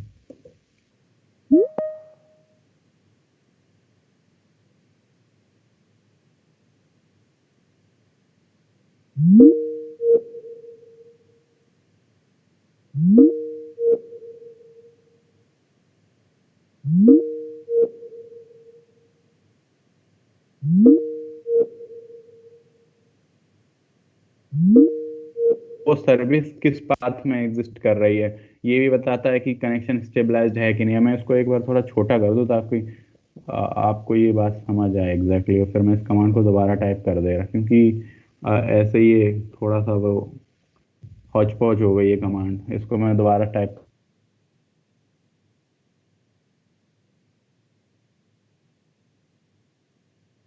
लेकिन मैं आपको ये समझा दे रहा कि ये जो कॉलम्स हैं इनका सिग्निफिकेंस क्या है। तो मैं ऊपर पहुंच जाता हूँ जहाँ पे एक कॉलम का नेम बताते हैं। पहुंच भी जाओ, हाँ ठीक है। तो यहाँ पे आप देख पा रहे हो प्रोटोकॉल दिखा दे रहा है, ठीक है। उसके बाद इसको अभी जाने के लिए रेफिशिएंट है, इसका भी यूज आता है, मैं आगे आपको बताऊंगा। फ्लैग्स में सारे ब्लैंक हैं, कोई दिक्कत नहीं है। टाइप दिखा दे रहा है किस टाइप की है, स्ट्रीम टाइप की है कि डीजी रैम टाइप की है। और ये दिखाता है स्टेट, ये बहुत काम की चीज है। कनेक्टेड है कि वेटिंग है, कोई एक कनेक्शन ऐसा दिखा दे जो वेटिंग हो। सारे कनेक्टेड दिखा रहा है फिलहाल तो, ठीक है। ऐसा मान लो कि कुछ कनेक्शन होते वेटिंग होती है, कुछ होते कनेक्टेड है, कुछ बोलता है लिसनिंग है। तो लिसनिंग का मतलब ये था कोई एक पोर्ट आपका ओपन है और उस पर हम लोग जो है वो लिसन कर रहा है। अगर कोई उस पर रिक्वेस्ट भेजेगा खुद की तो वो एक्सेप्ट करेगा, तो उसको हम लोग बोलते हैं वो लिसनिंग होता है। कनेक्टेड का मतलब कनेक्शन स्टेबलाइज हो चुका है, ये है नोड जिसपे वो कनेक्शन स्टेबलाइज हुआ है। और ये दिखा रहा है वो सर्विस कहाँ पे एग्जिस्ट करे, उसका फोल्डर क्या है जहाँ पे जो सर्विस कनेक्ट है, उसका फोल्डर जहाँ पे वो सर्विस एग्जिस्ट कर रही है। तो इस कमांड का एज सच तो हम लोग प्रिविलेज एस्केलेशन में यूज नहीं करते, तो इसको अब क्लियर कर देते हैं। इसके अलावा जो नेक्स्ट कमांड है लिनक्स की ifconfig के बाद, like netstat -nr, netstat -antp, netstat -ntp, इन कमांड्स को भी मैं आपको बता दे रहा कैसे करते। तो netstat -nr, आई थिंक मैंने गलत कमांड टाइप कर दी, हाँ ठीक है। तो netstat -nr क्या करता है, जो हमारी कर्नल की आईपी राउटिंग टेबल होती है, मतलब कि जो आईपी एड्रेस किस टाइप से राउट होंगे। अगर आपको पता हो कि जो लाइनक्स में एक फायरवॉल होता है, जैसे विंडोज़ में फायरवॉल होता है, विंडोज़ फायरवॉल नाम होता है, वैसे ही लाइनक्स में भी एक फायरवॉल होता है। तो उसमें जो रूल होता है कि कौन सा आईपी एड्रेस किस तरह से ट्रैवल करेगा, वो इसका स्टेटस दिखाता है। डेस्टिनेशन आईपी एड्रेस ये है, गेटवे किस गेटवे से गया, गेटवे मतलब जो हमारे राउटर का आईपी एड्रेस है। फिलहाल ये जो आईपी एड्रेस आ रहा है 192.168, ये मेरे मोबाइल जो एंड्रॉयड मोबाइल है उसका लोकल आईपी एड्रेस है, मतलब क्योंकि मैं अभी जो वाईफाई यूज़ कर रहा हूँ अपने मोबाइल हॉटस्पॉट का यूज़ कर रहा हूँ, तो ये उसका लोकल आईपी एड्रेस है। ठीक है, तो ये डेस्टिनेशन दिखा रहा है कि यहाँ से ये जो पोर्ट है ये लोकल आईपी एड्रेस है, ये जा रहा है मेरे गेटवे के थ्रू जेनमास यूजी, और ETH0 जो है वो यूज़ कर रहा है क्या, वो यूज़ कर रहा है इंटरफेस अगर मैं आपको दिखा दूँ ETH0 का मतलब क्या है, तो यहाँ पे दिखा रहा है वायर्ड कनेक्टेड दिखा रहा है। एक और चीज़ जो अभी आपको मैं बता दूँ कि जब हम लोग वाईफाई से कनेक्ट होते हैं, हमारा जो मेरी विंडोज है वो वाईफाई से कनेक्ट है, लेकिन इसके अंदर हमेशा लैन ही दिखाएगा उसको, क्योंकि जो हमारा वर्चुअल बॉक्स है वो इस जो हमारी लैन वाईफाई नेटवर्क है उसको इस तरह से मैनिपुलेट करता है कि वो इसमें लैन की तरह काम करके दिखाए। तो अगर just in case for example आपको भी वर्चुअल मशीन से रियल में वाईफाई हैक करना हो, तो आप समझ पा रहे हो कि आप ऐसे तो नहीं कर पाओ, क्योंकि आपको वो लैन की ही तरह कनेक्टेड दिखाएगा। अगर आपको कभी रियल में करना पड़े तो आपको इससे समझ आ रहा है कि आपको एक एक्सटर्नल वाईफाई अडाप्टर खरीदना पड़ेगा जिससे कि आप ऐसा कर पाओ। और दूसरा इसी वाली कमांड को मैं और थोड़ा सा एलिब्रेट करके दिखा दूँ कि ये डेस्टिनेशन दिखा रहा है और दूसरा गेटवे दिखा रहा है, और जेनमास्क भी उसी का दिखा रहा है। टेक्निकली अगर हम इसको आसान शब्दों में बताऊं तो ये हम लोग के गेटवे का आईपी एड्रेस चेक करने के लिए यूज़ होता है, और जेनमास्क जो है हमारा उसके लिए यूज़ होता है। दूसरी इसकी एक नेटस्टैट के आगे लगता है ANTP। तो इस कमांड का क्या यूज़ होता है, ANTP क्या दिखाता है, एक्टिव इंटरनेट कनेक्शन दिखाता है, मतलब जो सर्वर से स्टेबलाइज कनेक्शन हो चुकी होती हैं उनको ही दिखाता है, और जो सिर्फ नेटस्टैट है वो सारी कनेक्शन दिखा देता है। ठीक है, तो नेटस्टैट से प्रोटोकॉल दिखाएगा, TCP का यूज़ कर रहा है, ये प्रोटोकॉल दिखा देगा, ये भी TCP का यूज़ कर, ये प्रोटोकॉल दिखा रहा है, वो आईपी एड्रेस जो लोकल में है, और इसके जो जस्ट आगे लिखा है वो पोर्ट है जिस पोर्ट पे ये कनेक्शन स्टेबलाइज हो रखी, स्टेबलाइज है या लिसनिंग है, जो भी जिस भी इस फॉर्म में, फिलहाल तो ये तीनों स्टेबलाइज फॉर्म में है। तो ये 3838 पोर्ट पे चल रही है, 47118 पोर्ट पे चल रही है, ये वाली कनेक्शन 399 पोर्ट पे चल रही है। फॉरेन एड्रेस दिखा देता है, ये फिलहाल फॉरेन एड्रेस में। इसका मतलब ये हुआ कि जो ये जो सर्विस है ये सिर्फ लोकल एड्रेस, मतलब हमारे कंप्यूटर के लोकल उसी में तक सीमित है, क्योंकि 127.0.0.1 है जो मेरा खुद इसी वाले कंप्यूटर का ही आईपी एड्रेस होता है, और इसका ये हम इस आईपी एड्रेस के साथ मैं अपने कंप्यूटर के अंदर अपना ही कंप्यूटर को एक्सेस कर पाऊंगा, दैट्स इट। तो इसका कनेक्शन का यूज़ किया WPP, इसका मतलब ये जो हमारा ये जो है WPS ऑफिस आई गेस ये इसका यूज़ कर रहा है, नॉट श्योर WPP ही कर रहा है, कोई और भी सर्विस कर सकती है, मुझे देखना पड़ेगा WPP। फिलहाल तो मुझे लग रहा है ये WPS ऑफिस ही है जो इसका कनेक्शन का यूज़ कर रहा है। ठीक है, इसके अलावा दूसरी है जो फायरफॉक्स की यूज़ कर रही है। फायरफॉक्स इसका यूज़ करे जो मेरा लोकल आईपी एड्रेस है उसको पोर्ट 47118 पर यूज़ करके जो भी वेबसाइट अभी फायरफॉक्स में खुली होगी उनमें से कोई एक वेबसाइट का दिखा रहा है कि 142.250.67.138 और ये कॉलन 443 पोर्ट पे काम करे। 443 पोर्ट होता है HTTPS साइट्स के लिए यूज़ होता है। तो अगर आपको पता होगा कि HTTPS क्या है तो अच्छी बात है, अगर नहीं पता है तो मैं इसको बाद में एक्सप्लेन कर दूंगा। फिलहाल इसकी फुल फॉर्म तो हाइपरटेक्स्ट ट्रांसफर प्रोटोकॉल सिक्योर होती है और ये TCP प्रोटोकॉल के अंदर ही आता है, लेकिन मैं इसको आपको कल एक्सप्लेन करूंगा इन सारे कंसेप्ट्स को, तो आपको ज़्यादा अच्छे समझ आएगा। और इसके अलावा एक और जो कमांड बची है वो netstat-ntp है। netstat-ntp क्या दिखाता है, इंटरनेट कनेक्शन दिखाता है लेकिन बिना सर्वर का। तो ये जो आपको फॉरेन दिख रहे हैं ना एड्रेस, इनको नहीं दिखाएगा। एक बार इनको टाइप करके मैं आपको दिखा दे रहा कमांड, -a हटा दो तो netstat-ntp, तो आप इसमें देख पा रहे हो कि इसने जो उनके सर्वर्स हैं उनको दिखाना बंद कर दिया। इसने कुछ गायब नहीं की इन्फॉर्मेशन आई गेस। तो फॉरेन एड्रेस भी दिखा रहा, पोर्ट भी दिखा रहा, status I guess. Note all the process could not be identified, non process will not be shown, active internet connection without server. आप ये देख पा रहे हो active internet connection without server दिखा रहा है। और ये जो है netstat-antp जो है एक्टिव इंटरनेट कनेक्शन दिखा रहा था सर्वर के साथ जो है, और स्टेबलाइज भी उनको, लेकिन फिलहाल ये सारे ही कनेक्शन दिखा रहा है। आई डोंट नो, मैं इसको देखता हूँ क्या गड़बड़ हुई है। netstat- not all the process, okay यहाँ पे एरर आई कि सारी प्रोसेस को आइडेंटिफाई नहीं कर पा रहा है, इस वजह से वो सारे रिजल्ट जो है, जो हम लोग को सेटिस्फाई रिजल्ट चाहिए वो दे नहीं पा रहा है। लेकिन नेटस्टेड माइनस NTP जब कमांड यूज करते तो एक्टिव इंटरनेट कनेक्शन दिखाता और सर्वर्स के बारे में नहीं बताता किससे है। और जब हम लोग नेटस्टेड माइनस ANTP का यूज करते तो एक्टिव इंटरनेट कनेक्शन दिखाता, सर्वर को भी दिखा देता है और जिनके साथ कनेक्शन स्टेबलाइज्ड है उनको भी दिखा देता। और एक और जो बात बतानी, तो ये हम लोग कभी अपने सिस्टम में कभी यूज नहीं करते, हमको कभी भी जरूरत ही नहीं पड़ती है। लेकिन हम लोग जब इसको प्रिविलेज एस्केलेशन कर रहे हैं, दूसरे जो दूर की रिमोट मशीन होती है उसके पास हमारा एक शेल आ जाता है, तो उसमें हम लोग ये कमांड यूज करते हैं देखने के लिए क्या कोई ऐसे सर्वर से ये हमारी वो वल्नरेबल जो मशीन है जिसपे टारगेट मशीन है वो किसी ऐसे सर्वर से कनेक्ट है क्या जो HTTP पे कम्युनिकेट कर रहा हो, और फिर हम उसमें बीच में MITM टैग लगा के अपना वो जो है ट्रैफिक उसका कैप्चर कर सकें। तो इसीलिए उसी वक्त बस ये कमांड यूज करती है। एज सच हम लोग अपने सिस्टम में इसका यूज बहुत कम ही करेंगे। एग्जिट कमांड को आप सुन के ही देख पा रहे हो कि एग्जिट कमांड का क्या यूज होगा। एग्जिट कमांड में टाइप करूंगा और मेरा टर्मिनल कट जाएगा, कट गया। आप देख पा रहे हो तो एग्जिट कमांड का यूज होगा, आपको टर्मिनल काटना है। आप टर्मिनल फिलहाल तो आप टर्मिनल ऊपर जो क्रॉस साइन आता है इससे काट सकते हो, या तो फिर आप जो एग्जिट कमांड का यूज करके भी काट सकते हो। दोनों कमांड से कोई खास फर्क पड़ता नहीं है, आप काट सकते हो एग्जिट कमांड का यूज थोड़ा सा।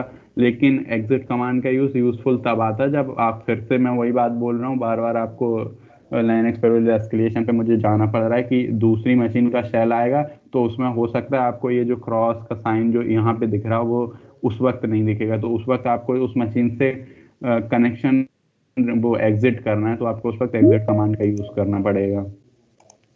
ये क्या करता है, यूजर है कोई हैकोडेव यूजर, फॉर एग्जांपल काली भी एक यूजर है, सिमिलरली ये क्या करता है कि जो यूजर है उसको ऐड कर देता है।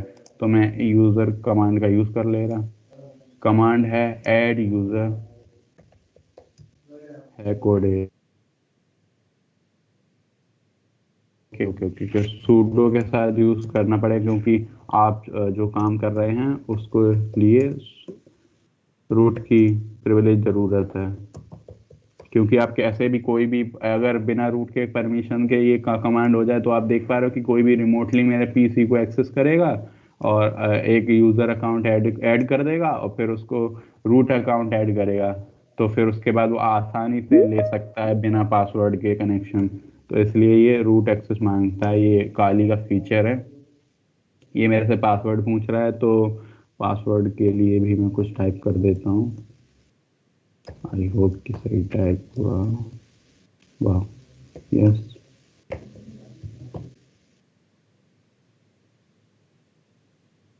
फाइन, पासवर्ड अपडेट भी हो गया है। तो अब फुल नेम क्या टाइप करना है, हैकोडेव टाइप कर देता हूँ। तो आप इस टाइप से अपना रूम नंबर, कोई ज़्यादा डिफ़ॉल्ट वर्क फ़ोन भी, होम फ़ोन भी, अदर भी ऐसे छोड़ दो। सारी इन्फॉर्मेशन करेक्ट है, परफेक्ट हो गया है। ठीक है, तो ऐसे आप यूज़र अकाउंट ऐड कर सकते हैं। अब क्या करना है, जो हमने यूज़र अकाउंट चेंज किया है उसकी परमिशन चेंज करनी है। लाइक आपने अकाउंट तो ऐड कर दिया, अब मुझे इसकी परमिशन चेंज करनी है। मुझे मान लो इस अकाउंट को सूडो अकाउंट बनाना है, लाइक रूट अकाउंट तो बनाना नहीं है, इसको मुझे सूडो अकाउंट बनाना। रूट अकाउंट तो एक ही होगा लेकिन उसी की प्रिविलेज के साथ, जैसे कि काली है, हम लोग जब सूडो यूज कर लेते हैं तो उसके बाद जो रूट को जो कमांड रन करनी है वो इस काली के साथ भी रन हो जाती है। सिमिलरली अगर हमको जो मैंने हैकोडेव अकाउंट यूज किया है, बनाया है, अगर मुझे उसकी परमिशन ऐसे चेंज करनी कि वो भी सूडो कमांड का यूज कर पाए, तो मुझे कमांड ये वाली टाइप करनी पड़ेगी, यूजर मॉड माइनस स्मॉल ए कैपिटल जी। रुक जाओ, मैं इसको थोड़ा साइज बड़ा कर देता हूँ इन केस आपको नहीं दिख रहा होगा तो। आई होप अब आपको दिख रहा हो क्लियरली। यूजर मॉड माइनस ए जी सूडो जॉन। तो आप देख पा रहे हो इससे क्या होगा कि हैकोडेव जो है, हैकोडेव जो नाम यूजर था उसको अब क्या बोलते सूडो कमांड के साथ एडमिन प्रिविलेज वाली कमांड रन करने का राइट मैंने प्रोवाइड कर दिया। सूडो, अच्छा यहाँ पर भी मुझे सूडो यूज करना पड़ेगा इस कमांड में। ये फिर उससे पासवर्ड भी पूछेगा, नहीं पूछा, ठीक है, हो गया। तो ये देखो अब जो मेरा हैकोडेव है जो यूजर है उसके पास अब user command root command run करने का राइट आगे अगर मैं उसके कमांड के आगे sudo का यूज करूंगा और रूट जो कमांड सिर्फ रूट मतलब रन कर सकता है, अब वो हैकोडेप भी रन कर पाएगा sudo कमांड का यूज करके। ये कमांड का हम लोग बहुत बहुत जल्दी यूज कर रहे हैं, बहुत फ्रिक्वेंटली यूज करते हैं इस कमांड का। मतलब जब भी हमको कोई गिट है तो उससे अगर हमें कोई भी फाइल है वो डाउनलोड करनी, लाइक डाउनलोड करने के लिए हम लोग बहुत सारे टूल्स हैं जो गिट से डाउनलोड करेंगे, तो आप उसके लिए इस कमांड का यूज कर सकते हैं गिट क्लोन, उसकी जो साइट डॉट गिट। तो मैं आपको एक करके भी दिखा दे रहा है, इसीलिए डायरेक्टरी कोई फॉर एग्जाम्पल कौन सी फर्स्ट कोई एक फाइल लाइक ब्रूट फोर्स की फाइल लाइक गिटहब पर, पहले मैं गिटहब भी ओपन कर लेता हूँ, मुझे ऐसे ब्लैंक हो गया अचानक से कौन सी फाइल डाउनलोड कर, हाँ फॉर एग्जाम्पल मैं डर्ब यूज़ करना चाहता हूँ। डर्ब आपको भी बता दूंगा टूल क्या है। तो फॉर एग्जाम्पल ये रहा वेब फजर है, डर्ब एक टूल है जो कि वेब फजर टूल है, मतलब ये डायरेक्टरी बस्टिंग करता है। तो उस टूल्स को मैं डाउनलोड करने के लिए गिटहब से देखता हूँ, इसी से डाउनलोड करता हूँ। ठीक है, तो आप देख पा रहे हो कि यहाँ पे ये टूल है, इसका डिस्क्रिप्शन नीचे दे रखा। हम लोग काफ़ी सारे टूल्स है वो डायरेक्टली गिटहब से डाउनलोड करेंगे। तो ये टूल्स आई डोंट नो ये ऑफिशियल टूल है कि नहीं, फॉर्क और देख के तो नहीं लग रहा, लेकिन मैं इसको अभी फिलहाल कॉपी कर ले रहा, मैं आपको एग्जांपल दिखाने के लिए। ठीक है, और अब आप यहाँ पे आएंगे, अब मान लो इसको मुझे इंस्टॉल करना है, इंस्टॉल नहीं करना मतलब इसको क्लोन करना है अपने सिस्टम में। तो मैं टाइप क्या करूँगा कमांड गिट क्लोन, और ये जो मैंने कॉपी की थी वो डर्ब और इसके आगे डॉट गिट, जो कमांड वो जो वेबसाइट थी उसके आगे डॉट गिट और लगा देना, और इसके आगे करना है गिट क्लोन। इन केस आपके सिस्टम में ये एरर आता है, अगर इस कमांड को आप यूज करें, अभी आप प्रैक्टिस करेंगे घर पे, तो आपके में अगर ये एरर आता है इसका मतलब आपके में गिट पैकेज इंस्टॉल नहीं है। तो आप apt स्पेस इंस्टॉल गिट से इंस्टॉल कर सकते हैं, नहीं तो आप एक बार गूगल कर लेना, आपको समझ आएगा। तो आप देख पा रहे हो ये क्या किया, इन्यूमरेट किया ऑब्जेक्ट को, 113 ऑब्जेक्ट मिले ठीक है, इन सबको उसने रिसीव कर लिया ऑब्जेक्ट को और रिजॉल्व कर दिया। तो ये मेरे सिस्टम में आ गया, मैं आपको एलएस करके दिखा देता हूँ। तो वो किस वाले फोल्डर में पहुंचेगी, देखो ये डर्ब का फोल्डर आ गया और इसमें सारी वो कॉन्फ़िगरेशन फाइल गिट वाली इंस्टॉल आ चुकी होंगी। तो मैं एक बार आपको सीडी करके भी दिखा रहा डर्ब फोल्डर में, आप देख पा रहे हो ये एलएस। तो आप देख पा रहे हो ये सारी जो फाइल्स थी वो सिर्फ गिट क्लोन कमांड से गिट की सारी फाइल्स एक ही बार में आ गई और एक फोल्डर बनी है जिसमें वो सारी फाइल्स एग्जिस्ट करती हैं। ठीक है, अब अगर मैं इसको install.sh करूँगा तो ये इंस्टॉल भी हो जाएगा मेरे सिस्टम में, लेकिन फिलहाल अभी वो मुझे करना नहीं है, तो मैं इसको क्लियर कर दे रहा। लास्ट कमांड क्या है, लास्ट ये दोनों कमांड है, ये एक सर्विस को स्टार्ट करने के लिए होती हैं जो कि हमको मुझे मना किया गया है पढ़ाने के लिए, तो इसको मैं भी ऐसे ही छोड़ देता हूँ। ठीक है, बस आज के लिए मुझे लगता है इतना टाइम भी हो गया। अब किसी को कोई डाउट हो तो वो पूछ सकता है। आज का जितना भी कंसेप्ट था उतने क्लियर हो चुका, आपके मैं अब कंसेप्ट क्लियर कर सकता हूँ। जिसको कोई डाउट है वो मुझसे पूछ सकता है। Where to your shared window, okay. किसी को कोई डाउट है तो प्लीज मुझसे पूछे, अपने माइक को अनम्यूट करे और पूछ सकता है। किसी को कोई डाउट नहीं है, कितने यूजर्स हैं? बस एग्जिट और क्लियर का डिफरेंस है। व्हाट? एग्जिट और क्लियर में मैं समझ नहीं पा रहा आप क्या बोलने की कोशिश कर रहे हो।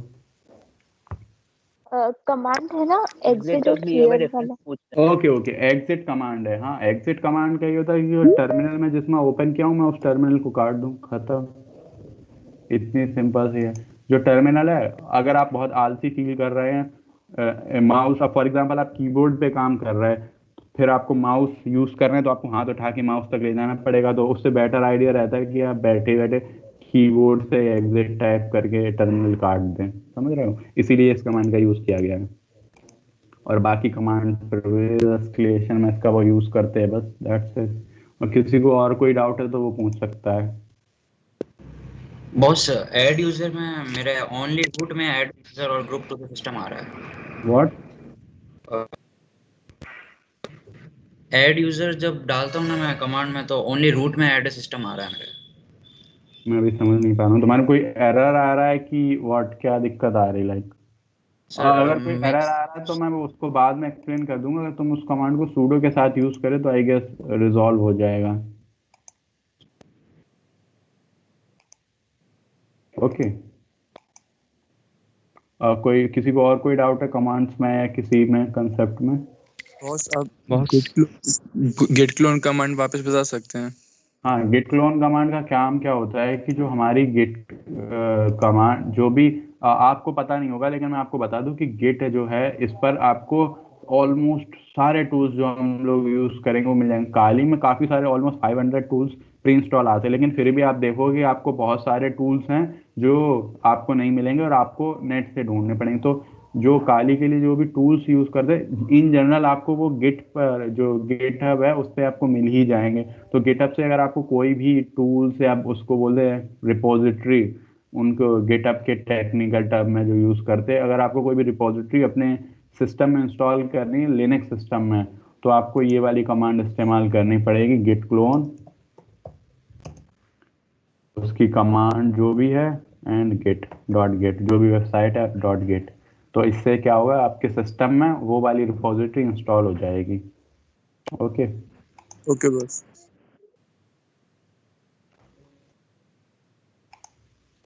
Any other doubts? Hello? Boss किसी और को आपने जो डाउट है? प्रोग्रामर आपने जो पाइथन फाइल बनाई थी ना programmer.py, उसमें वो मेरी में चल नहीं रही है, ओपन नहीं हो रही है, तो उसके लिए पाइथन इंस्टॉल करना पड़ेगा पहले। हाँ श्योरली पाइथन इंस्टॉल करना पड़ेगा। तो पाइथन मेरे लैपटॉप में तो इंस्टॉल है, लेकिन काली में भी इंस्टॉल करना पड़ेगा अलग से? हाँ काली में भी इंस्टॉल करना पड़ेगा। ओके। गूगल एक दो कमांड होंगी, सिंपल सी हो जाएगा install. Okay. Any other doubt? अगर कोई डाउट्स नहीं है then I like to ask कि आप लोगों को कोई प्रॉब्लम आया है बिसाइड्स कि अगर आपका कोई आपकी साइड से नेटवर्क इशू है, उसके अलावा कोई पेज से रिलेटेड कोई कमांड्स वगैरह या फिर कुछ समझ नहीं आ रहा, कोई लैंग्वेज प्रॉब्लम, कुछ भी कोई भी प्रॉब्लम है किसी को? हमारे यहाँ नेटवर्क प्रॉपर है बट फिर भी थोड़ा सा स्क्रीन लैग कर रहा है, मतलब ऑडियो आ जा रही है पहले लेकिन स्क्रीन बाद में विजिबल हो रहा है। और एक दो दोस्तों के साथ और ये इशू हो रहा है मेरे, तो होपफुली और लोगों के साथ भी हो रहा होगा। मेरे में तो नेटवर्क आ रही, आई डोंट नो। अच्छा, इस इशू के लिए we have recorded the session और इस इशू को हम क्लियर कर देंगे। अगर आपको कोई भी डाउट्स हैं, कुछ छूट गया होगा, we'll share you the video and you can see over there. Okay, कोई भी डाउट्स होगा उससे वीडियो से क्लियर हो जाएगा। उसके अलावा कोई इशू पेज से रिलेटेड और कुछ भी, कोई भी डाउट, एनीथिंग, और इट्स फाइन। कोई चेंजेस या फिर कुछ improvement for the next session? आपको जो भी, हाँ आपको कल जो कुछ इम्प्रूवमेंट चाहिए वो आप अभी बता दो ताकि हम उसको ट्यून कर सकें आपके रिकमेंडेशन को। कोई इशू नहीं है, आप हेल्थली बता सकते हो। बी फ्रैंक, कोई कुछ नहीं कहेगा। Open up, no issue everybody. कोई रिप्लाई दीजिए, yes, no, something please. No issue, ma'am. Yes, No issue. No issues. Okay, okay, No thank issues. you very much. Okay good, thank you. Thank you very तो मैं much. आपको ये बता देता हूँ कि कल के टॉपिक्स में हम लोग रिकॉनेसेंस और इसके आगे के कंसेप्ट पढ़ने वाले हैं। तो कल का टॉपिक ये रहेगा रिकॉनेसेंस, तो आपको उसको मिस नहीं करना है क्योंकि रिकॉनेसेंस भी काफ़ी इंपॉर्टेंट टॉपिक्स है। और ऐसा मान लीजिए कि रिकॉनेसेंस बाकी जो उसके जो जितने भी प्रोसेस आप स्टार्टिंग पढ़ेंगे वो ज़्यादा मायने रखते हैं जो कि बाद में पढ़ेंगे उनके कंपैरिजन में। Okay Boss, we have to do the practice of these commands. और श्योरली आपको प्रैक्टिस करनी है। आपको अभी ऐसा लग रहा हो कि आपको बिल्कुल आ गया, समझ आ गया, लेकिन जैसे ही आप क्या बोलते हैं 4 दिन बाद इनको सोचोगे ना, तो आपको ना तो कमांड क्लिक करेगी और ना ही कंसेप्ट क्लिक करेगा। तो इसलिए ये मैथ्स की तरह है कि आप प्रैक्टिस नहीं करोगे, थ्योरी पढ़ लोगे तो वो किसी यूज की नहीं रहेगी। आपको प्रैक्टिस करनी ही है ताकि आपको याद रहे। Okay. बाकी आपकी चॉइस है, अगर आप काफ़ी स्मार्ट हैं तो आपको नहीं भी करना पड़ता। मुझे तो करना पड़ा था, तभी मुझे याद हुआ था। तो आप भी कर लो, मैं सजेस्ट करूंगा, स्ट्रांगली रिकमेंड भी करूंगा कि आप कर लो प्रैक्टिस, ताकि कल आपको कोई दिक्कत ना आए, क्योंकि ऑलमोस्ट सारे प्रोसीजर्स में ये बार बार मैं यूज़ करूंगा कमांड्स। Okay, okay. तो उस वक्त फिर मैं कमांड एक्सप्लेन नहीं कर पाऊंगा आपको। ओके, इन कमांड्स को टेस्ट कहाँ पर? काली लिनक्स पे ही करोगे आपको, ऑफ कोर्स सी बात है। मैंने इंस्टॉल करवाया ना आपको सॉफ्टवेयर काली का वर्चुअल मशीन में, तो आपको उन्हीं पे ये टेस्ट करनी कमांड। आपको एक बार डायरेक्टरी बना लेना, फिर उस डायरेक्टरी को डिलीट कर लेना, फिर कोई एक टेक्स्ट फाइल बना लेना, उस टेक्स्ट फाइल को डिलीट करना, टेक्स्ट फाइल एडिट कर लेना, नैनो का यूज़ करके देख लेना, टच कमांड का यूज़ करके देख लेना, लाइक दैट आप प्रैक्टिस कर लेना।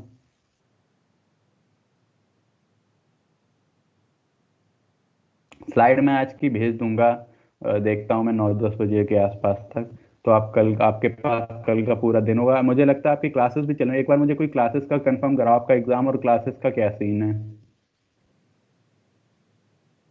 कोई भी एक पर्सन अनम्यूट करके बोल दो। बॉस इवनिंग में 5 o'clock तक होती है। ओके, 5 बजे तक होती है आपकी क्लास? Yes, 12 जनवरी क्लास स्टार्ट कितने बजे से होती है?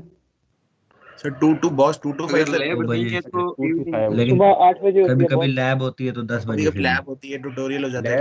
लैब कैसे करवा रहे हैं वो लोग online? Online virtual labs. Virtual labs like कौन सी, सी की, लाइक ऑटो कैड की भी? हाँ, simulation experiments AutoCAD we lab AutoCAD तो कराएंगे नहीं बस, वो तो सर हम लोग को होमवर्क दे देते हैं। और केमिस्ट्री का क्या सीन है? केमिस्ट्री की लैब्स या इस टाइप की, फिजिक्स की, इलेक्ट्रिकल फिजिक्स की, वो वाली भी? लैब की थर्ड पार्टी वेबसाइट से कुछ केमिस्ट्री की तो जैसे आईआईटी केजीपी की भी लैब्स है फिजिक्स के लिए। काफी अच्छा, हम लोग के साथ नहीं कर रहे तो गलत बात है। और किसी का टाइमिंग के साथ तो किसी अच्छा का है, issue नहीं बेकार है। ये कि मैं इसी टाइम पे फ्री हो पाता हूँ 6 to 8, बस इसीलिए मैं टाइमिंग में कुछ खास चेंज कर नहीं सकता। बाकी किसी के साथ टाइमिंग के साथ इशू होना तो नहीं चाहिए आई गेस। अगर किसी को कोई इशू हो तो बताओ, फिर मैं सोच सकता हूँ थोड़ा सा टाइम एडजस्ट करने का, लेकिन मुझे लगता है ये सबके लिए सबसे कंफर्टेबल टाइम यही है। यस बॉस, इस टाइम पे कोई क्लास यस भी नहीं बॉस। होती। Yes boss. और कल के लिए कोई रिकमेंडेशन लाइक वॉइस में, पिच में? वैसे तो मुझे पता है मेरी सॉफ्ट स्किल इतनी अच्छी नहीं है, बट मैं उसको इम्प्रूव कर रहा हूँ। तो अगर आपको कोई रिकमेंडेशन देनी है तो आप बता सकते हो, मैं कल के लिए उसको थोड़ा इम्प्रूव करने की कोशिश करूँगा। ओके ठीक है, फाइन। आप अब जैसा कि बता पा रहे हो कि किसी को कोई इशू नहीं है तो फिर मैं कैसा लगा सेशन? सबको कैसा लगा सेशन? वाज इट नाइस और समथिंग? कुछ ऊपर नीचे था? It was nice boss. Okay okay कल का सेशन 6 PM शार्प से स्टार्ट कर देंगे। तो आप लोग टाइम पर आ जाना। और आई गेस कितने पार्टिसिपेंट ने ज्वाइन किया है, लाइक हाफ कल पार्ट? आपको ना थोड़ा 15 मिनट्स पहले हम लोग लिंक भेज देंगे ताकि 6 o'clock तक हम लोग पूरा सेशन शुरू कर सकें। ओके, क्योंकि आज 15 मिनट्स 20 मिनट्स तो ऐसे ही लग गया था। ओके सो वैसे कल तो सीधा कंसेप्ट से होगा। आज इंट्रो में थोड़ा 10-5 मिनट लग गए, इसलिए थोड़ा ओवर टाइम हो गया, लेकिन कल से बिल्कुल टाइम पे खत्म होगा। आप कोई दिक्कत नहीं है। चलो okay, you can leave now. Okay guys, thank you. Thank you, boss. Thank you so much. Thank you so much for attending the session. Thank you. Thank you, boss. Thank you, boss.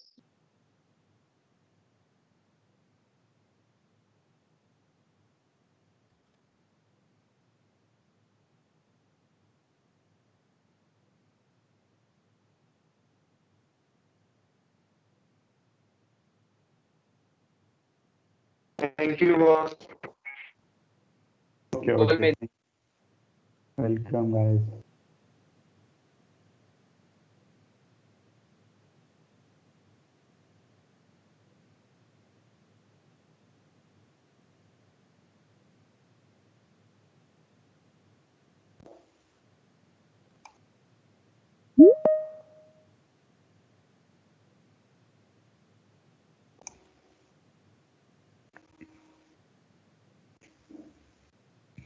Himanshu, तुमको कोई doubt है?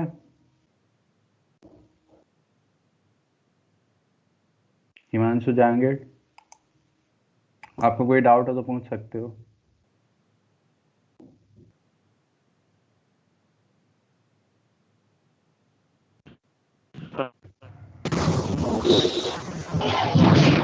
बहुत सही session था भाई। बहुत धन्यवाद जी।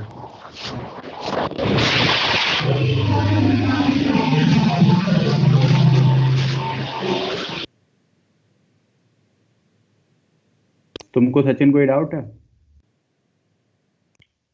Sachin, am I audible? कोई डाउट है? Boss audible? कोई डाउट नहीं है बॉस, लेकिन कुछ रिकमेंडेशन थी, we can discuss after the नहीं कोई प्रॉब्लम नहीं, आप अभी Like बता on दो, call. आराम से ट्यून कर लूँगा, क्योंकि अभी मुझे कल का कंटेंट यूज़ करना है, मतलब कल का कंटेंट प्रिपेयर करना है, वो पीडीएफ वो पीपीटी बनाने से थोड़ी सी गड़बड़ हो गई थी, फॉन्ट वॉन्ट मिसिंग है, तो मुझे इंस्टॉल करना, फिर मैं फिर से बिजी हो जाऊंगा, और अभी कुछ लोगों का अभी भी इंस्टॉलेशन नहीं हुआ, तो उसमें भी फिर बिजी रहूंगा, तो आप अभी बता दो, कोई दिक्कत नहीं है। Basically, I'm helping those people like who are getting problems in installation, and also there are some issues in their network. So I basically fixed that problem. So अगर आप मेरे को अलाउ करें कि मैं ग्रुप में हेल्प कर मतलब वैसे हेल्प कर पाऊँ, तो लाइक एक पर्टिकुलर आप अगर नोटिस डाल दें तो मैं हेल्प कर पाऊंगा, क्योंकि काफी लोगों को प्रॉब्लम आ रही थी, वो मैंने रिजोल्व आउट कर दिया है। सो अगर आप अलाउ करते हैं then I okay can okay, go with that. Allow कर दूंगा। ओके ओके, मुझे 9 PM तक एक बार रिमाइंड कर देना व्हाट्सएप पर, तो फिर मैं एक बार आपको ठीक से फॉर्मली अलाउ कर दूंगा। Okay sure, and we can discuss like session जो ये वर्कशॉप होगी, ये कितने दिन की है? बेसिकली आई अभी तो फिलहाल मैं इसको 30 तक खत्म करने की सोच रहा हूँ, जस्ट इन केस अगर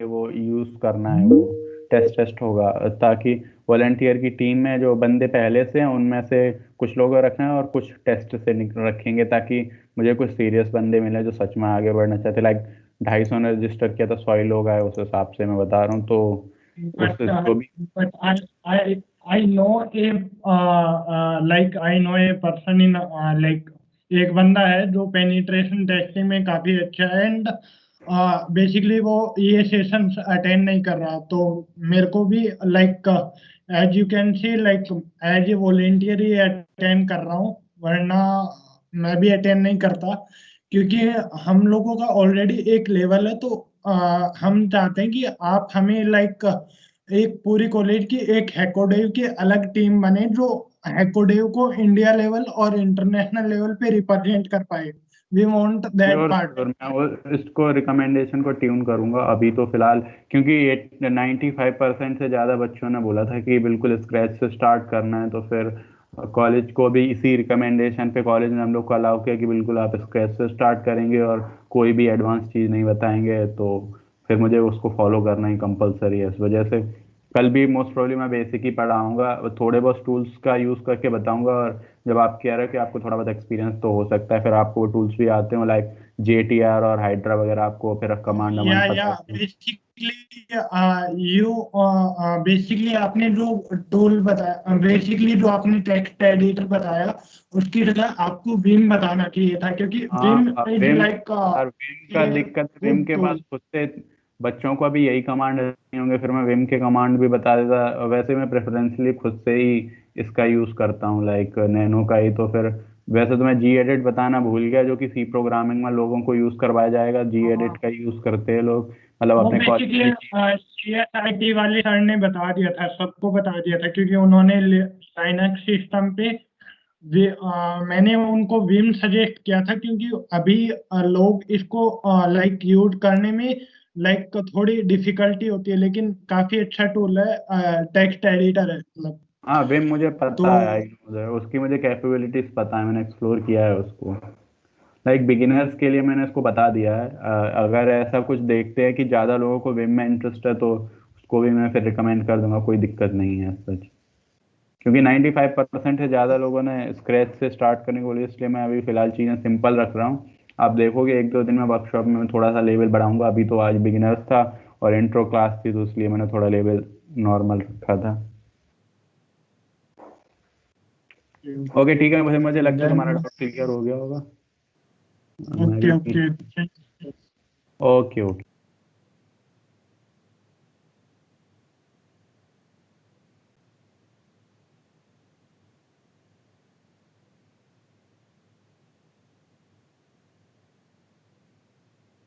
Yeah, I am Siphon.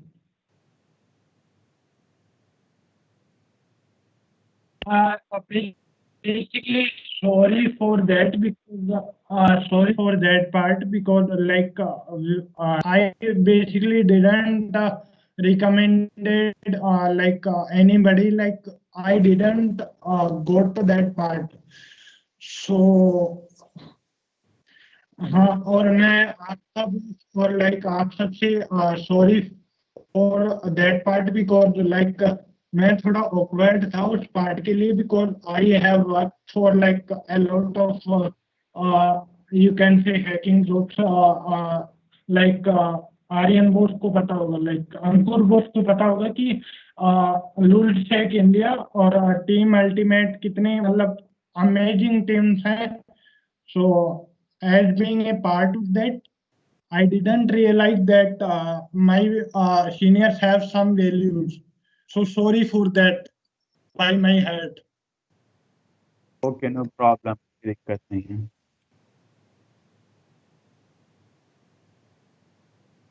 Yeah, and how Jasprit boss, how is your English sessions are going on like in Clinify?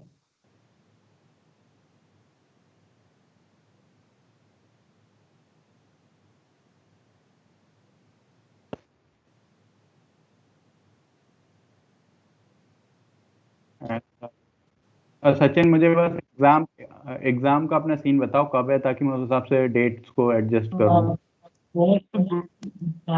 Exam हमारे 12 जनवरी से 15 जनवरी के बीच में है और जो असाइनमेंट दिए जा रहे हैं ना उनका एक अलग ही लेवल, तो वो बच्चों को जरूर लाइक एक वो तो कॉलेज वालों का अलग ही उनका वो अलग ही स्कैम चलता है, वो उसमें तो कोई दोबारा नहीं. वो असाइनमेंट अलग लेवल का देते हैं, उनका कोई भरोसा नहीं, लेकिन पेपर का लेवल थोड़ा ठीक ठाक देते, लाइक ऐसा नहीं देते कि दूसरी दुनिया का आ जाए, लेकिन असाइनमेंट बहुत भारी भारी देते हैं. लास्ट ईयर हमको तो याद है एक सर थे इलेक्ट्रिकल में, वो पता नहीं क्या ही दे देते थे सवाल. ऋतु मैम ने लाइक मैथ्स में भाई 40-50 क्वेश्चन दे दिए और बंदों को अभी तक मैट्रिसेस समझ में नहीं आया, तो वो एक स्कैम टाइप बोल सकते हो. मैथ्स में तो मेरे सर अच्छे थे, हमको इलेक्ट्रिकल वाले नहीं डालते. बीएमई वाले सर का बॉयलर ही समझ में नहीं आया. चलो ठीक है, फिलहाल तो अरे हाँ, वैसे मेरे पास नोट्स वोट्स अगर होंगे तो मैं भेज दूंगा, मोस्ट प्रोबेबली मेरे पास होने चाहिए. वैसे तो मैंने उस वक्त भी बनाए थे, देखता हूँ अगर मेरे पास नोट्स होंगे तो मैं ग्रुप में एक बार भेज दूंगा, जिस बच्चे को जरूरत है वो देख ले. काफ़ी अच्छे नोट्स हैं मुझे लगता है सर के, पर मुझे देखना पड़ेगा मेरे लैपटॉप में है कि नहीं, कॉलेज में ही रह गए. I have like a recommendation for you right now. Like if you want to like if you want to pursue your career in cyber security and you want a particular team and like then I can help you with that part because we have a like मैं भी कोई दिक्कत नहीं, मैं अभी explore क्या नाम है तुम्हारा सचिन, मैं उसको अभी एक्सप्लोर कर रहा हूँ फील्ड को, उसमें कोई इशू नहीं है. लाइक मेरे पास स्मूथ दोनों ही रास्ते स्मूथ हैं. दिक्कत यह है कि मेरे अंकल हैं वो क्या बोलते हैं प्रोग्रामर हैं और काफ़ी अच्छे प्रोग्रामर हैं. लाइक जावा के जो एक्सपर्ट वाला सर्टिफिकेट है उन्होंने क्वालिफाई किया है, तो मेरे पास दिक्कत ये है कि इजी है और वो ऑलरेडी मुझे फोर्स कर रहा है कि मैं उसी प्रोग्रामिंग में आगे बढ़ूं, इसलिए थोड़ा सा समझ जाओ. और फिर बात ये है कि उनके पास क्योंकि एक्सपर्ट है तो उनके पास रिकमेंडेशन इतनी ज़्यादा है. आपको अगर नहीं पता हो तो कॉलेज में जब आप कंपनीज होती हैं उनको रिकमेंडेशन भेजने कि मैं इस पर्सन को रिकमेंड कर रहा हूँ, तो अगर जो मेरे अंकल हैं अगर उनसे मेरा व्यवहार बना रहेगा तो वो मुझे बहुत ईजिली रिकमेंड कर देंगे. तो इसलिए मैं अभी इसलिए मैं एक्सप्लोर कर रहा हूँ दोनों. लाइक जो सजेशन मेरे को मिली है मेरे जो मेरे को गाइड कर रहे हैं, जो सजेशन मेरे को मिली है, लाइक अपन ऐसे कर सकते हैं ना कि बेसिकली लाइक एक अपन साइबर सिक्योरिटी का लाइक रिज्यूमे बनाएंगे और एक डेवलपमेंट वाली साइड का रिज्यूमे बनाएंगे. एंड जो मतलब अपन ऐसा तो नहीं कर सकते हैं ना कि रिज्यूमे में जो सारी चीजें है ना वो लाइक अगर अपन ने वो वाली भर दी साइबर सिक्योरिटी वाली, बिकॉज मैंने काफी सारी चीजें करी हैं, तो अगर मैंने वो वाली चीजें रिज्यूमे में डाल दी तो जो मेरा इंटरव्यूअर होगा डेवलपमेंट वाला तो वो तो ये सोचेगा ना कि बेसिकली साइबर सिक्योरिटी में जा रहा है, तो इसको अपन क्यों ही लें। तो 2 रिज्यूमे लेके चलूंगा मैं, तो ये सोच रहा हूँ बेसिकली। हाँ ठीक है, वैसे तो मैंने पता किया था, लाइक ऐसा तो बोला गया था कि दोनों को पैरेलल नहीं चलाना है, लेकिन मैं अभी देख रहा हूँ भी वैसे तो मैं अभी दोनों में डेप्थ मतलब ग्रैब कर रहा हूँ दोनों ही चीज़ों में, लेकिन मैं अभी डिसाइड करूँगा कि मुझे एग्जैक्टली किधर जाना है, क्योंकि मेरे पास अभी कोई सर्टिफिकेशन तो है नहीं, तो एज सच मैंने कुछ खर्चा तो किया नहीं है कि लाइक कर चुका हूँ, इन्वेस्ट कर चुका हूँ, तो उस पर बैकअप का कोई चांस नहीं है। प्रोग्रामिंग भी मैं ठीक ठाक कर ही रहा हूँ, लाइक डीएसए वगैरह पढ़ ही रहा था, सिलेबस में भी था, तो एज सच तो कोई दिक्कत है मैंने नहीं। तो अभी करा देखता हूँ था, मैं। मेरे को बाउंटी वगैरह काफी अच्छी मिल गई थी एक टाइम पे, लाइक 2013 में। तो मैंने तो वो काफी सारे कोर्सेज वगैरह जो लाइक लेकिन अब मुझे सर्टिफिकेशंस लगता है के मैं लिए तुमसे मैंने बाद में अप्लाई बात करा था। करूँगा। Hello Sachin, okay sure. Actually मेरा डिनर का टाइम हो गया, तो मैं बाद में आता हूँ तुमसे, फिर बाद में ही डिस्कस करूँगा, तो मुझे व्हाट्सएप कर देना, तो मैं उस पर बात कर लूँगा तुमसे। मैं मीटिंग लीव करने जा रहा हूँ, ठीक है। Okay sure. Okay okay. Okay bye. And sorry, Jasprit Bose and Astha Bose, so for that part, like I didn't No remember that. worries, no worries. It's fine. That's fine. Okay, so bye. Right now I'm going. So I hope I have a Thank you great so time much for with attending you. the session. What? I didn't get your voice properly.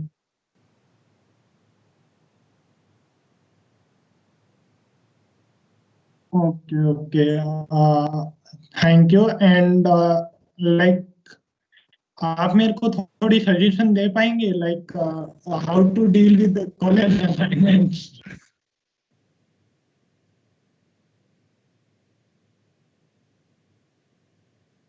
हाँ okay okay sure.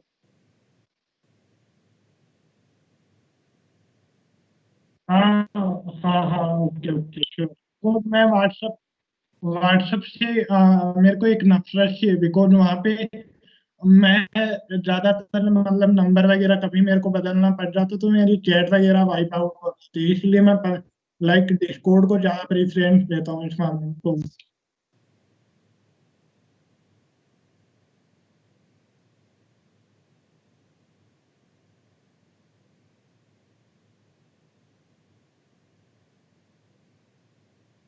Okay sure sure. Okay bye.